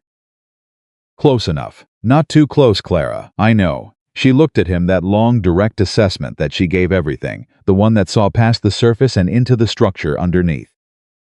He stood there and let her look. That was the difference between who he'd been in June and who he was now. In June he would have arranged himself for the looking. Now he just stood there as he was and let her see whatever she needed to see. Come in, she said. Father wants to speak with you. Edmund Bellamy was waiting in the front room, with the expression of a man who has rehearsed several versions of a conversation and is not confident any of them will go as planned. He shook Nathaniel's hand with both of his, which was something he hadn't done on any previous visit. Whitaker, he said. Sit down. They sat. Clara stood by the window. She was not going to leave. Her posture said that very clearly, and Edmund looked at her and made the decision wisely not to ask her to. I owe you something of an apology, Edmund said to Nathaniel. He said it like a man pulling something out that had been lodged somewhere uncomfortable. When you first came here, my motivations were not entirely what a father's should be. He looked at his hands. I was looking at my debts and my land, and I was looking at my daughters, and I was making calculations that I'm not proud of. He looked up. Clara, least of all, should have been any part of those calculations. She is, his voice moved. She is the best of us. I think you know that by now. Nathaniel looked at Edmund Bellamy, this wide, tired man who loved his daughters and had done imperfect things with that love, and felt something that was closer to compassion than he'd expected. I know it, he said. Then you know what you'd be getting, Edmund said. She won't be managed. She never has been. God knows I tried, her mother tried. The county's been trying since she was 9 years old. He shook his head. She's like the water in that channel she dug. She'll find the right direction on her own, and God help anything that tries to redirect her. He looked at Nathaniel directly. Can you live with that? Edmund, Nathaniel said. I am hoping to spend the rest of my life being redirected by her. A silence. Edmund made a sound that was not quite a laugh but lived in the same neighborhood. He looked at his daughter. Clara was looking at the window, but her jaw had softened and the line of her shoulders had changed. Well, Edmund said. He cleared his throat. Well then. He stood up, which was his way of concluding things. He shook Nathaniel's hand again. Then he did something Nathaniel hadn't expected. He walked to Clara, put one broad hand on her shoulder briefly, and said very quietly, He's a different man than the one who came in June. I know, Father, Clara said. I know you know, he said. I'm telling you, I see it too. He patted her shoulder once and left the room. They were alone. Clara turned from the window. That's the first time he's ever said anything like that, she said. Her voice was even, but something in it told him it had cost her something to hear. He loves you, Nathaniel said. I know, he's shown it in 100 wrong ways, but I know, she looked at Nathaniel. All right, the north fence line. He smiled. It was a real smile. She'd seen the almost version enough times that the real one registered differently. Warmer, less constructed, the north fence line, he said. They walked out together. The fence line was legitimate enough. 3 posts had shifted in the summer rains, and the wire had gone slack along a 30-foot stretch, but neither of them was thinking about the fence. They walked along it in the August heat, her pointing out the problems with the posts, him looking where she pointed. And the conversation moved the way it had been moving, from fence posts to soil composition to the price of tobacco this season, to a paper she'd read on winter cover crops and underneath. All of it ran the thing neither of them had said yet. The actual thing, the word that was waiting. He let her lead. He had learned that with Clara, she moved toward things in her own direction and at her own pace, and the worst thing he could do was try to hurry her. So he walked beside her and listened and answered and asked questions, and he waited. They reached the far corner of the property, where the fence line turned and the oak trees thickened, and she stopped. I told Thomas Caldwell no, she said. He was quiet. Yesterday, she said. I went to Staunton and I told him no. I told him. She paused, and something moved across her face that was complicated and honest. I told him that he deserved someone who could give him her whole attention, and that I couldn't. She looked at the fence. He was kind about it. He said he'd thought as much. He said she stopped again. He said he hoped whoever it was deserved the trouble I'd be. Nathaniel made a sound. She glanced at him. He meant it kindly, she said. I know, Nathaniel said, and he's right. She looked at him. You're not going to argue that I'm not trouble? I'm going to argue that trouble is relative, he said. You're trouble for people who want things to stay simple. You're not trouble for people who want things to be real. Clara was quiet for a moment. Nathaniel, she said. She used his name the way she had that evening outside, deliberately, aware of it. I need you to understand something. Before this, she gathered herself. I have watched my mother disappear into a marriage. Not because my father was cruel, because the shape of the thing required her to get smaller to fit it. And she got smaller and smaller until she was voice tightened, just slightly. Until she was mostly edges and politeness and Sunday dresses. That is what I have been afraid of my entire life. Not poverty, not solitude, that he didn't say anything. He let it be said. I need you to promise me, she said. Not just that you intend to be different. I have watched enough people intend things and then not manage them. I need you to promise me that when I am too much, when I argue with the wrong person at the wrong dinner, or I insubordinate you in front of someone important, or I am not the version of a wife that your county expects you, will not ask me to become less. She met his eyes. Promise me that specifically. He looked at Clara Bellamy in the August heat at the fence line of her family's property and understood that this was not a romantic moment. This was something more serious than romance. This was a woman who had watched the world diminish people she loved, asking him for the one thing she actually needed. "I promise you," he said, "when you embarrass me, and you will, I have no doubt, and probably I'll deserve it, I will not ask you to be less. I will go home and think about why I was embarrassed and whether the embarrassment says more about you or about me." He paused. "I suspect it will usually be me." Her jaw worked for a moment. "That's," she started, Clara. He took one step toward her. "Just one, careful and deliberate. I know what I'm asking for." "I've known it for a while. I'm not asking for a wife. I'm asking for you. Specifically, the woman with the mallet and the diagrams and the opinions and the..." He stopped. Found the true word. "The extraordinary, inconvenient, completely irreplaceable you." He paused. "I'll take all of it. I want all of it. The trouble included." The silence that followed was not empty. It was the kind of silence that holds something. "All right," Clara said. He waited. "All right," she said again, and her voice was different, softer, more open, the composure she wore like weather gear laid briefly down. "Yes, Nathaniel. Yes." He closed the remaining distance between them. He took her hand, not dramatically, not in any performed way, just took her hand the way you take hold of something you intend to keep, and she looked down at their joined hands, and then back up at him. "I want it in writing," she said. He blinked. "I beg your pardon." "The promise, about not making me smaller." Her eyes were serious, but something in them was almost laughing. "I want it written down, witnessed. Vivian will witness it." He stared at her. "You're entirely serious," he said. "I am always entirely serious," she said. "You should know that by now." He was quiet for a moment. Then something broke open in him, the thing he'd been managing for months, the careful, composed front. It cracked, and through it came something genuine and slightly helpless, and he laughed. A real one, the kind that came from somewhere he'd forgotten he had. "All right," he said. "Witnessed by Vivian, written down." "Good," she said. Her hand tightened slightly in his. "Then we have an agreement." "We have an agreement," he said. They stood there at the far corner of the north fence line of Bellamy Estate in the August heat, hand in hand, and it was not a grand moment. It was not designed. There was no one watching, and the fence still needed mending, and the world was continuing its ordinary business all around them.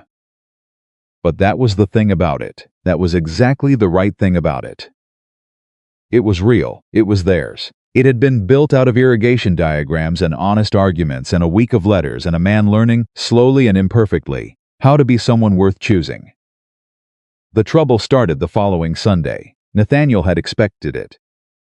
He had, in fact, been calculating roughly when it would arrive. The way you calculate when weather will turn, you can't stop it, but you can know it's coming. What he hadn't calculated precisely was where it would come from. It came from Martha Alcott. Martha Alcott was the wife of Reverend Alcott, the same Reverend whose sermon on wifely submission Clara had privately, and apparently not privately enough, critiqued as historically inaccurate. Martha Alcott was 60 years old, had been managing the social architecture of their county for 30 of them, and had the particular power of a woman whose disapproval could redirect invitations, alter seating arrangements, and essentially determine whether a thing was socially possible or not. After Sunday service, as people gathered in the churchyard in the way that people do when they want to talk without appearing to, Martha Alcott placed herself in Nathaniel's path with the precision of a woman who had planned the interception. "Mr. Whitaker," her smile was warm and completely opaque. "I hear congratulations may be in order, Mrs. Alcott." He inclined his head.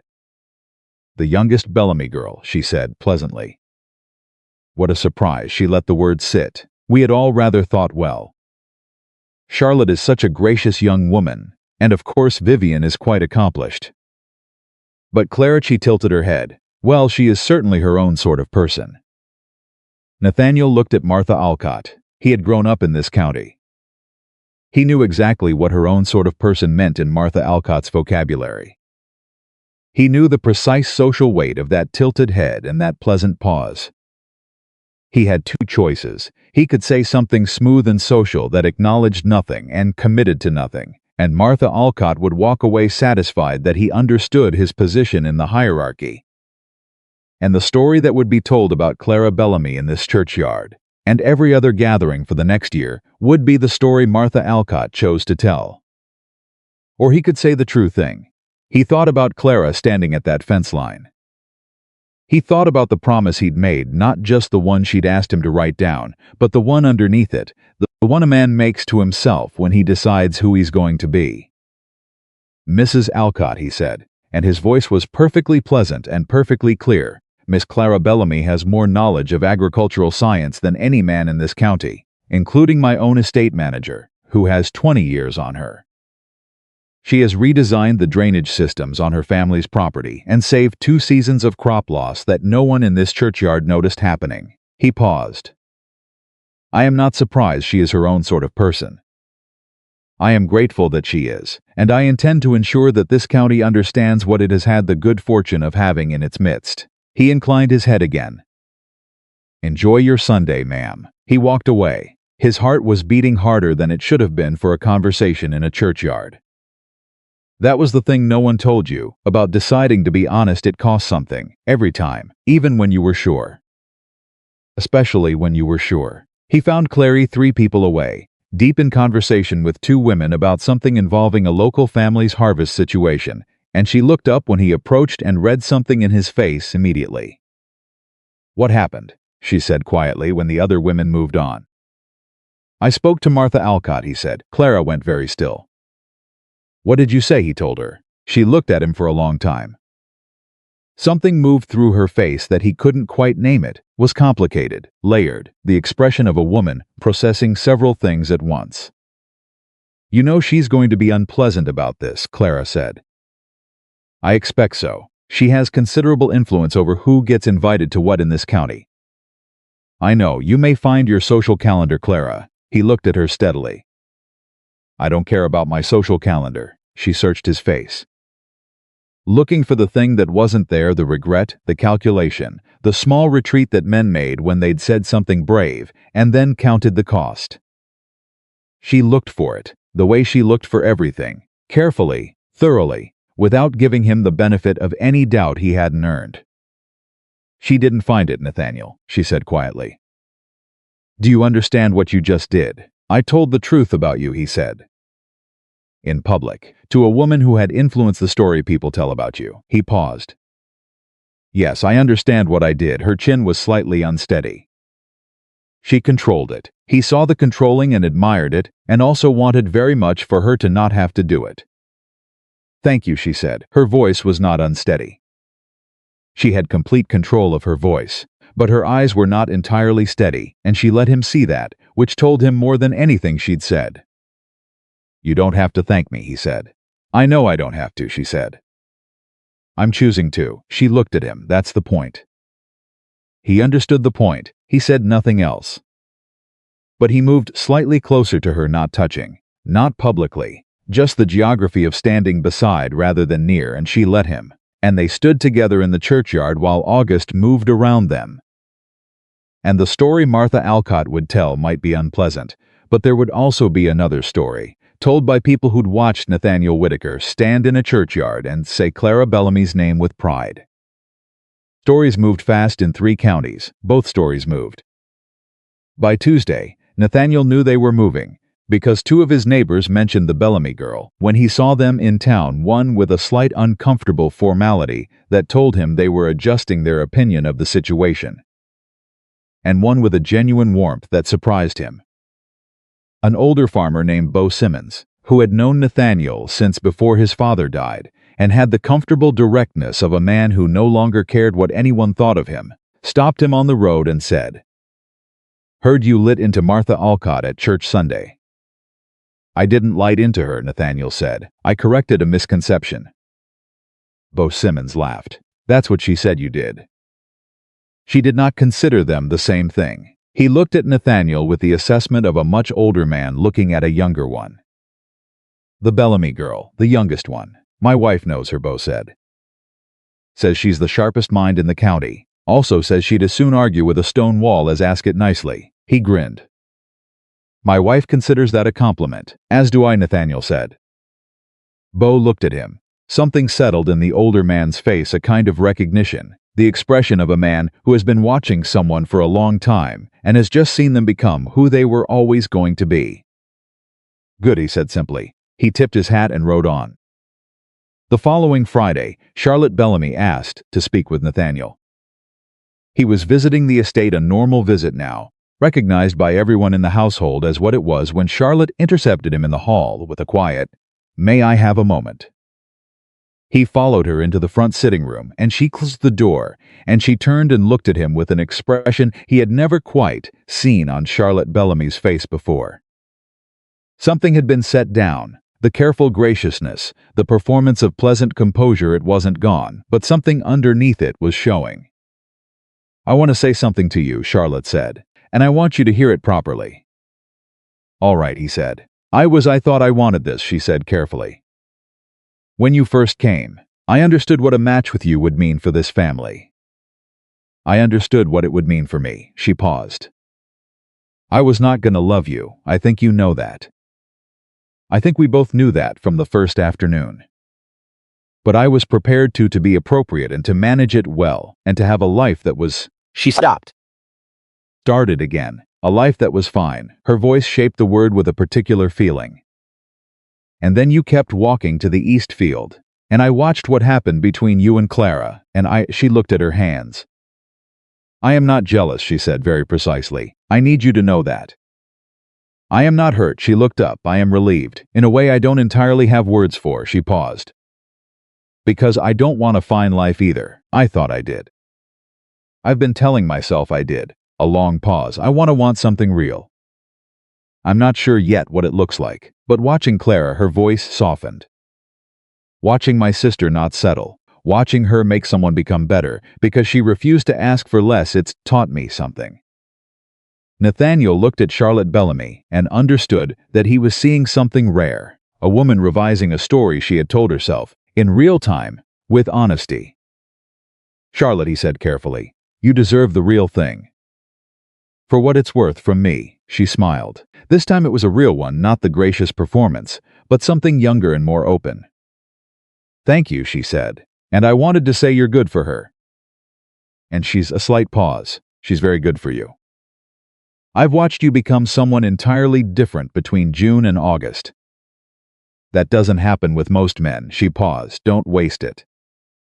She left him standing in the sitting room with slightly stunned feeling of a man who keeps expecting the easy thing and keeps getting the true one. He went to find Clara. She was in the kitchen with Vivian, the two of them at the table with what appeared to be a ledger between them, arguing in quiet tones about something numerical.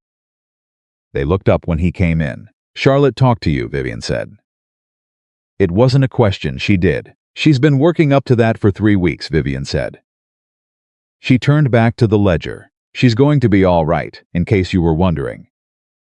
Charlotte is more resilient than she lets on. She just performs grace so well that people mistake the performance for the person." She wrote something in the ledger. "She's going to be fine." Clara was watching him. "Are you all right?" "Yes," he said. Yes." He looked at her. "I keep being surprised by your family." "We're surprising people," Clara agreed. She looked back at the ledger. "Come look at this. Father's accounts for the East property. There's an error in the third quarter calculation, and Father's been blaming the harvest when it's actually just wrong arithmetic." He pulled up a chair. He sat down at the kitchen table with the two Bellamy sisters, with the ledger between them and the August heat pressing through the windows. And he looked at the third quarter calculation and found the arithmetic error inside of 2 minutes, and Clara said, "There. I knew it was there." And Vivian said, "You both knew it was there. The question was where," and they argued about the best way to present the corrected figures to their father, and Nathaniel sat in the middle of it and thought, "This is a family. This is what a family feels like from the inside." He had forgotten. He had spent 3 years in a house that was correctly maintained and precisely managed and completely empty of this argument and warmth and the comfortable assumption that you belonged at the table. He had forgotten that rooms could feel occupied rather than arranged. "You've gone somewhere," Clara said. He looked at her. "Sorry," he said. He stopped. "I was thinking that this is the best I've felt in a very long time." The kitchen went quiet. Vivian, with the discretion of a woman who had precise instincts about when to remove herself, stood up and said, "I need to check on something," and left with the ledger under her arm. Clara looked at him. "I know what you mean," she said. Quietly, "I know that feeling of belonging somewhere. Of being in a room and having the room mean something," she said. "Of not performing." She looked at the table. "I have felt it my whole life, actually.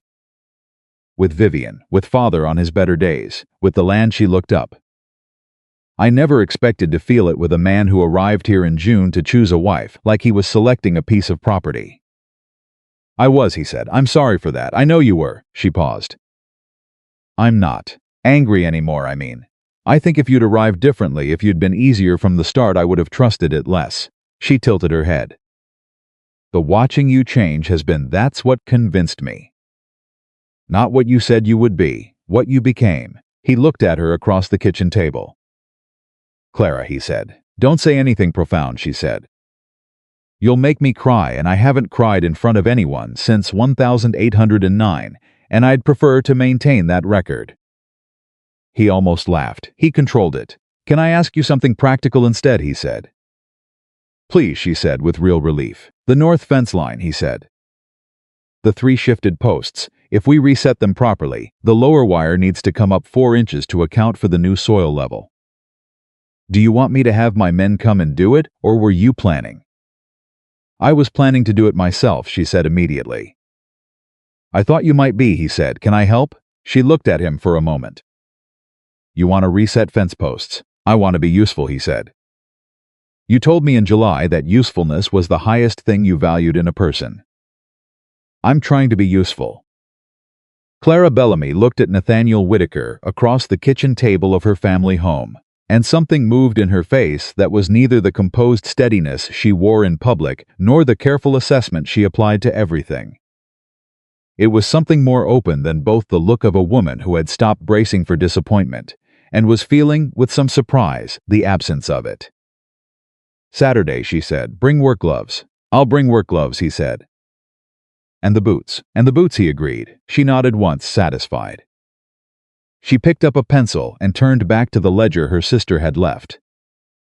He stayed where he was, because she hadn't told him to leave, and the kitchen felt like somewhere he was allowed to be, and outside the window the August afternoon moved through its slow late summer hours.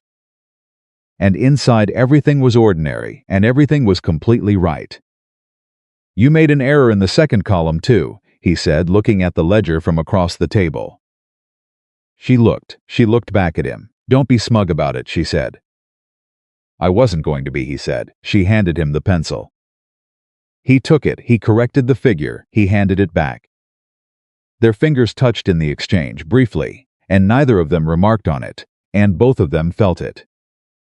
Outside, the land went on doing what land does, growing and settling and moving water in the right direction when the channels are correctly placed and inside.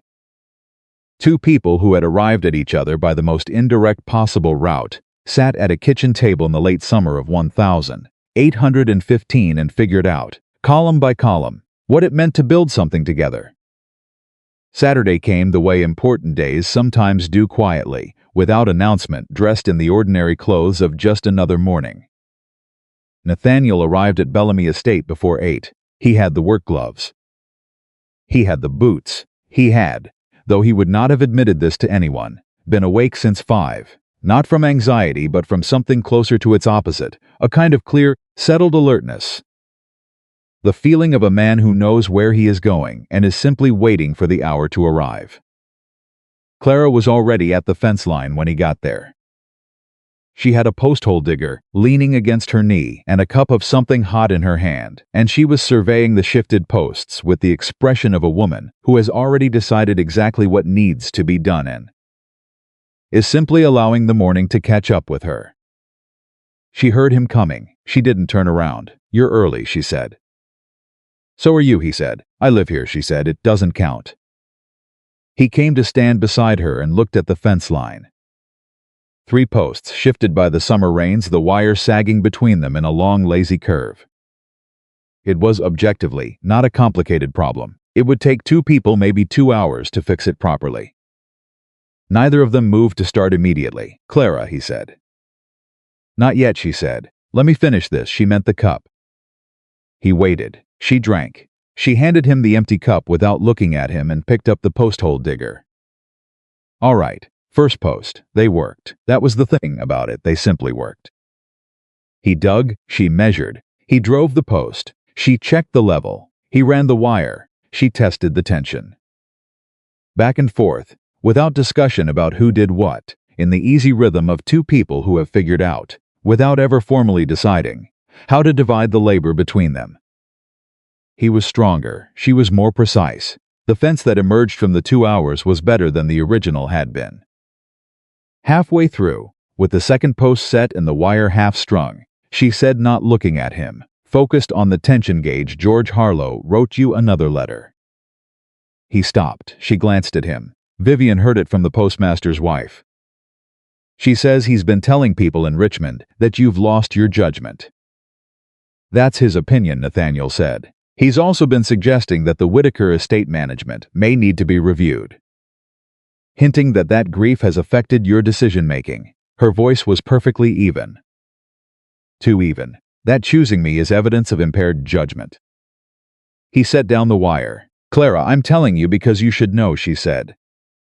"Not because I want you to do anything about it. I can survive George Harlow's opinion of me. I've survived worse opinions from closer people." She looked at him directly. "I need to know if you can." He looked at her. "What do you think?" "I think you sent him away in August and burned his letter," she said. I think you stood in a churchyard and said my name like it meant something. I think you are currently standing in a field with a post-hole digger and work gloves, helping me fix a fence when you have 47 workers at your own estate who could do this for you." She paused. "I think I know what you can survive. I'm asking what it cost you." He thought about that. He gave it the honest thought it deserved, because she could tell the difference, and because she'd asked directly. "It costs me something," he said. "I won't pretend it doesn't. My name matters to me. My reputation matters to me. Not because of vanity, because I've spent my life building something with it, and I don't like watching it be questioned." He held her gaze. "But it costs me less than the alternative would." The alternative being, he paused. "Not this, not you. Going back to the version of my life I had before June." He shook his head. "That costs more. That cost everything." Clara looked at him for a long moment. Then she picked up the tension gauge and went back to the wire. "Third post," she said. He picked up the digger. They finished the fence. When the last wire was secured and the last post was solid, and Clara had walked the entire line twice checking the tension, she stood back and looked at it with the satisfied expression of someone whose work has come out exactly right. He stood beside her. Their shoulders were almost touching. "It'll hold through winter," she said. "Yes," he said. "The original didn't even hold through summer." "No," he said. She nodded once to herself or to the fence or to both. Then she turned to him. "Come inside. Vivian made biscuits." He followed her inside. The kitchen was warm and smelled of biscuits and coffee, and Vivian was at the table with a book and the expression of a woman who had absolutely not been watching from the window. Edmund was in the doorway between the kitchen and the hall, and he looked at the two of them. Muddy boots, honest tiredness, the easy posture of people who have spent a morning working together, and something relaxed in his face. "Fence done," he said. "Done properly this time," Clara said. "Good." He looked at Nathaniel. "Stay for breakfast." It was not a question. Nathaniel sat down. The breakfast was the loudest meal he could remember in recent years. Vivian had opinions about the biscuit recipe. Edmund had a story about a neighbor's cow that had no real conclusion but was told with great enthusiasm.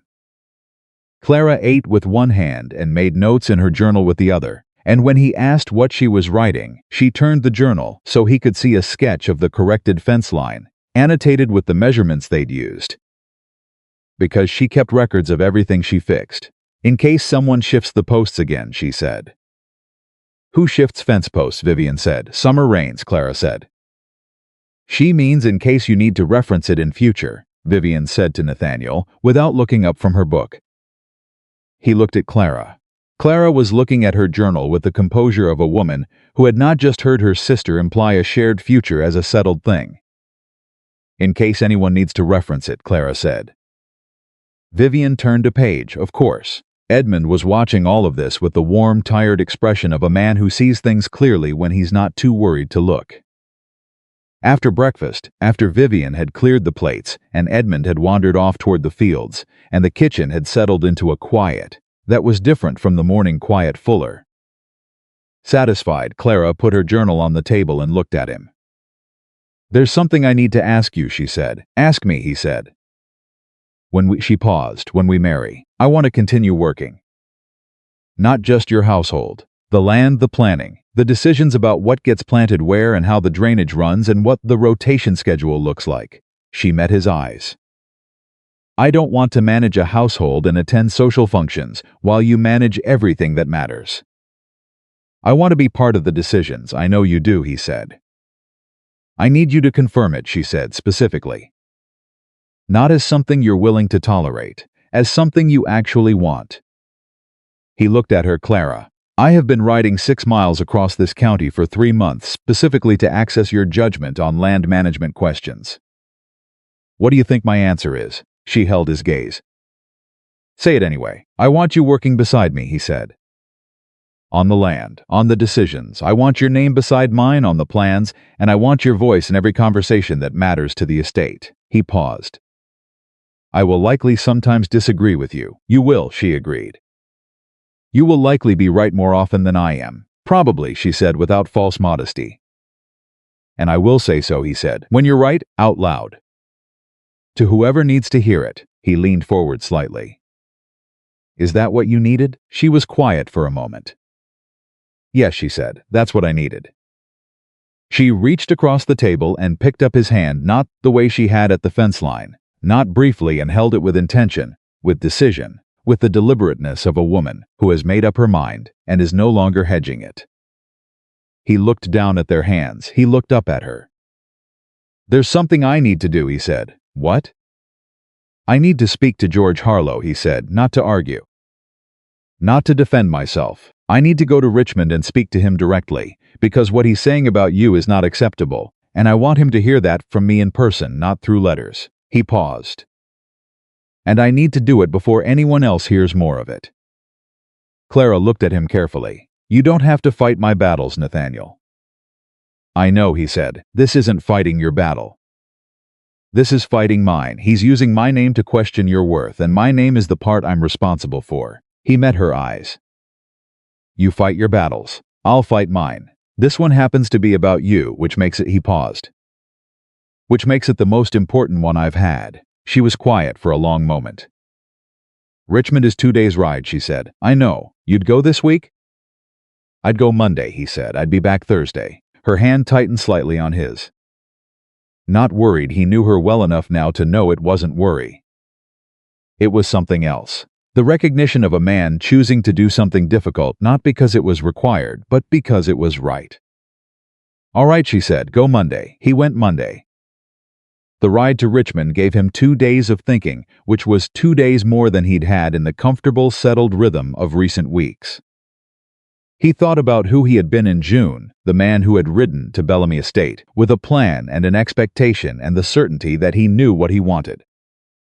He thought about the irrigation ditch and the fence rail and the kitchen table, and Charlotte's real smile, and Vivian's terrifying precision, and Edmund's tired love, and the feel of Clara's hand holding his with intention. He thought about Margaret, who had deserved better than a transaction, and the shame that still lived quietly in him about that, and the way the shame had changed shape over these months, from something he avoided into something he used. A reminder, a standard, a reason to be more than he'd been. George Harlow received him in his Richmond study with the careful composure of a man who had known this visit was coming and had prepared for it. "Nathaniel," he said. "George." Nathaniel sat down without being invited, which was George's habit and which he was borrowing now for his own.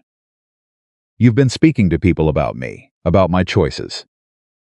About Miss Bellamy. I've expressed concern. You've suggested my judgment is impaired," Nathaniel said.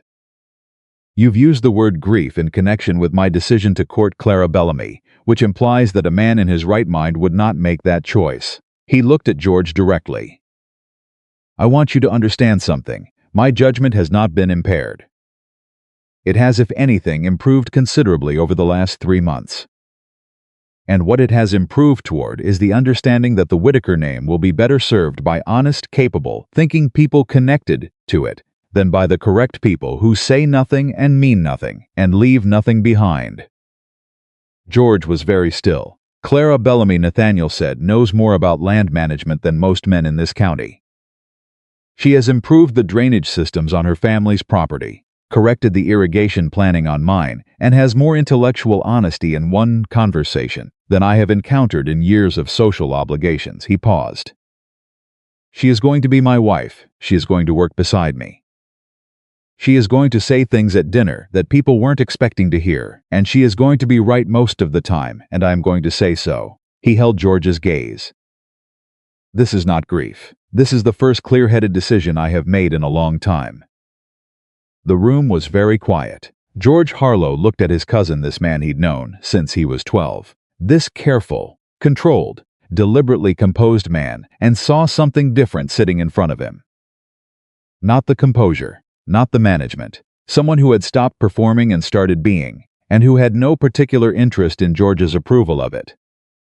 You've changed, George said. Yes, Nathaniel said. She changed you. She gave me enough room to change myself, Nathaniel said. There's a difference. George was quiet for a long moment. The things I said he started need to stop, Nathaniel said simply. A pause. Yes, George said. All right. He looked down at his desk. I spoke from concern, whether that excuses it or not.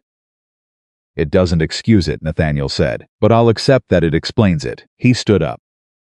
You are my family, George. I don't want to lose that. But I need you to understand what you're accepting if you want to remain part of my life. Clara is not a concession or a mistake. She is the center of what I'm building. That is not going to change. He left. He rode home through the Virginia countryside with the particular lightness of a man who has said the most important things and found that saying them did not break him. In fact, and this was the part that kept surprising him, saying them made him more solid. More himself. Every true thing he'd said since June had done that. Added something rather than cost something. Built something rather than exposed something. He understood now what Clara had been telling him all along, in her precise and unsentimental way. Honesty wasn't a risk, it was a foundation, and you couldn't build anything on ground that shifted every time someone looked at it. He arrived back at Whitaker Manor on Thursday morning to find a letter on his desk. Clara's handwriting. He opened it. It said, "The south corner of the tobacco field. I was right about the soil amendment. I've asked Father to order the necessary materials." He agreed without arguing, which may be a first. Thought you'd want to know. Also come Saturday. I have something to tell you. He smiled. He wrote back in 4 words, Saturday, I'll be there. He was there. He arrived to find the household in a particular kind of motion, not chaos, but the purposeful movement of people who have been waiting for something and have now decided to stop waiting. Vivian intercepted him at the door with a look that was as close to excited as Vivian Bellamy ever got, which meant her left eyebrow had moved approximately 2 millimeters. She's in the parlor, Vivian said. Is something? Go, Vivian said, and went the other direction. He went to the parlor. Clara was standing by the window. She turned when he came in, and the first thing he noticed was that she was not composed in the usual way. She was composed, but it was a different kind, not the composure she wore as armor, but the composure of a woman who has made a decision and is at peace with it. Open, resolved. The kind of stillness that comes after something has been settled rather than before. I got your letter, he said. I got yours, she said. He waited. I talked to Vivian, she said, and to Father. And I spent 3 days this week doing the thing I do when I have a large decision to make, which is work very hard at something physical, and let my mind work underneath it. She looked at him. I reset the rest of the fence line on the west side. The posts that weren't shifted yet but might be. A pause. I think a great deal while I'm driving fence posts. What did you decide, he said. She straightened slightly. I want to stop waiting, she said. Not because I'm impatient, I'm not. You know I'm not. I've been patient about things my entire life that other people would have given up on. But because I've spent 22 years being careful about everything, holding things at arm's length until I was sure, and she stopped. I am sure, Nathaniel. I have been sure since the morning you went to Richmond and didn't ask me for permission or reassurance or anything. You just went and did the right thing. She met his eyes. I want to stop treating this like something that might still go wrong. He was very still. Are you asking me? He started. I'm telling you, she said, that I want this to be decided. Formally, properly, soon. She lifted her chin slightly, that characteristic angle, the angle of a woman who says the true thing and doesn't flinch. I'm not good at saying things like this, you know that. You're doing perfectly well, he said. I'm saying that I choose you, she said. That is what I'm saying. I'm not waiting to be chosen. I'm telling you that you are the person I choose. And I want it settled. The room was very quiet. He crossed to her. He stopped in front of her, close, and she looked up at him with those gray-blue eyes that had been reading him accurately since June, and he understood that this woman, this inconvenient, brilliant, completely irreplaceable woman, had just given him the most valuable thing she had. Not permission, not acceptance, not the gracious willingness to be chosen. She had chosen, actively, with intention, on her own terms, the way she did everything. Clara Bellamy, he said, I would like to marry you. Not to complete my estate, not to preserve the Whitaker name. Not because you're appropriate or correct or what anyone would expect. He held her gaze. Because you are the only person who has ever told me the truth about myself, and I have become someone better for it, and I want to spend the rest of my life continuing to become better with you beside me. He paused. Will you? She didn't hesitate. Yes, she said, obviously, yes. He took her face in his hands carefully, the way you hold something that matters, and she let him, and he kissed her once, seriously, with everything in it, and she kissed him back the same way. When they pulled apart, her composure was slightly disheveled and she looked, for just a moment, entirely unguarded, open and warm and completely herself. I'm going to be a very difficult wife, she said. I know, he said. I'll argue with your foreman. I'll watch, he said. I'll embarrass you at dinner. Probably you'll be right about whatever you say. I'll definitely be right, she said. He almost laughed. She almost let him see that she found it funny too. Nathaniel, she said. Clara, he said. The written promise, she said. Witnessed by Vivian. I still want it. I'll bring it Monday, he said. She nodded, satisfied. She stepped back slightly, not away but back to her own standing ground, the ground she always occupied, the ground that was entirely hers. From somewhere in the house, they heard Vivian say, loudly and without any attempt at subtlety, Edmund. They've finished. Edmund Bellamy said something indistinct. Then there was the sound of his footsteps, and the sound of Charlotte's voice somewhere upstairs, and the sound of the house coming alive around them, the way a house does when the thing everyone has been waiting for has finally, properly happened. Clara looked at the doorway. She looked back at Nathaniel. Your family is going to be a great deal of trouble, he said. Yes, she agreed. But you already knew that before you came back the second time. The third time, he said. The second time I told myself I was coming for legitimate agricultural reasons. There were legitimate agricultural reasons, she said. There were also you, he said. She looked at him. And this time she let the smile come fully, not the controlled almost version, not the brief real one she'd let slip a handful of times. The whole thing, warm and real and entirely unguarded. He had spent 35 years in rooms that looked right and felt empty. He stood in the Bellamy parlor in the last days of August, 1815, and the room was entirely full. Edmund appeared in the doorway, with the expression of a man who has been worrying about something for a long time and has just set it down. Charlotte appeared behind him, and her smile was the real one, the one she'd found since June, the one that wasn't performed. Vivian came last, book still in hand, and looked at the two of them with the expression that passed for profound satisfaction in Vivian Bellamy's emotional vocabulary. Well, Edmund said. He cleared his throat. Well then, he walked over and shook Nathaniel's hand with both of his, the way he'd done on that Thursday in August when things had just begun to settle, but with more weight in it now, more certainty. "Welcome to the family, Whitaker." "Thank you, sir," Nathaniel said. Edmund said. "It's Edmund now." Clara stood beside him. She did not take his arm. She was not, and would never be, a woman who leaned. But she stood beside him with the particular deliberateness of a woman who has chosen where she stands and intends to stay there. They were married 6 weeks later on a clear October morning, in the church where Martha Alcott had her opinions, and Bo Simmons had tipped his hat, and the whole county had been watching to see what Nathaniel Whitaker would do with himself. The ceremony was simple. Clara had asked for simple.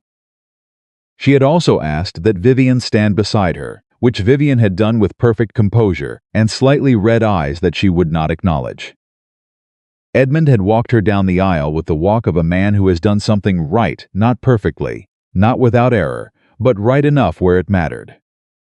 When the Reverend asked if anyone present had objection, there was a brief silence during which Nathaniel became aware, with some amusement, that he was fairly certain Martha Alcott was deciding something.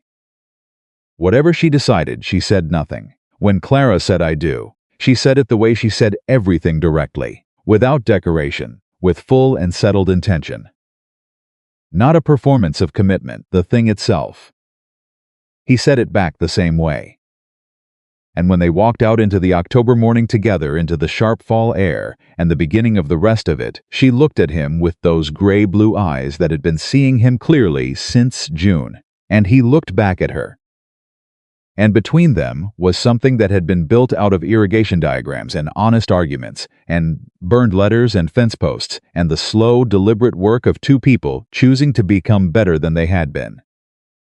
It was not perfect. It would never be simple. It would be, he understood completely, the truest and most alive thing that had ever happened to him.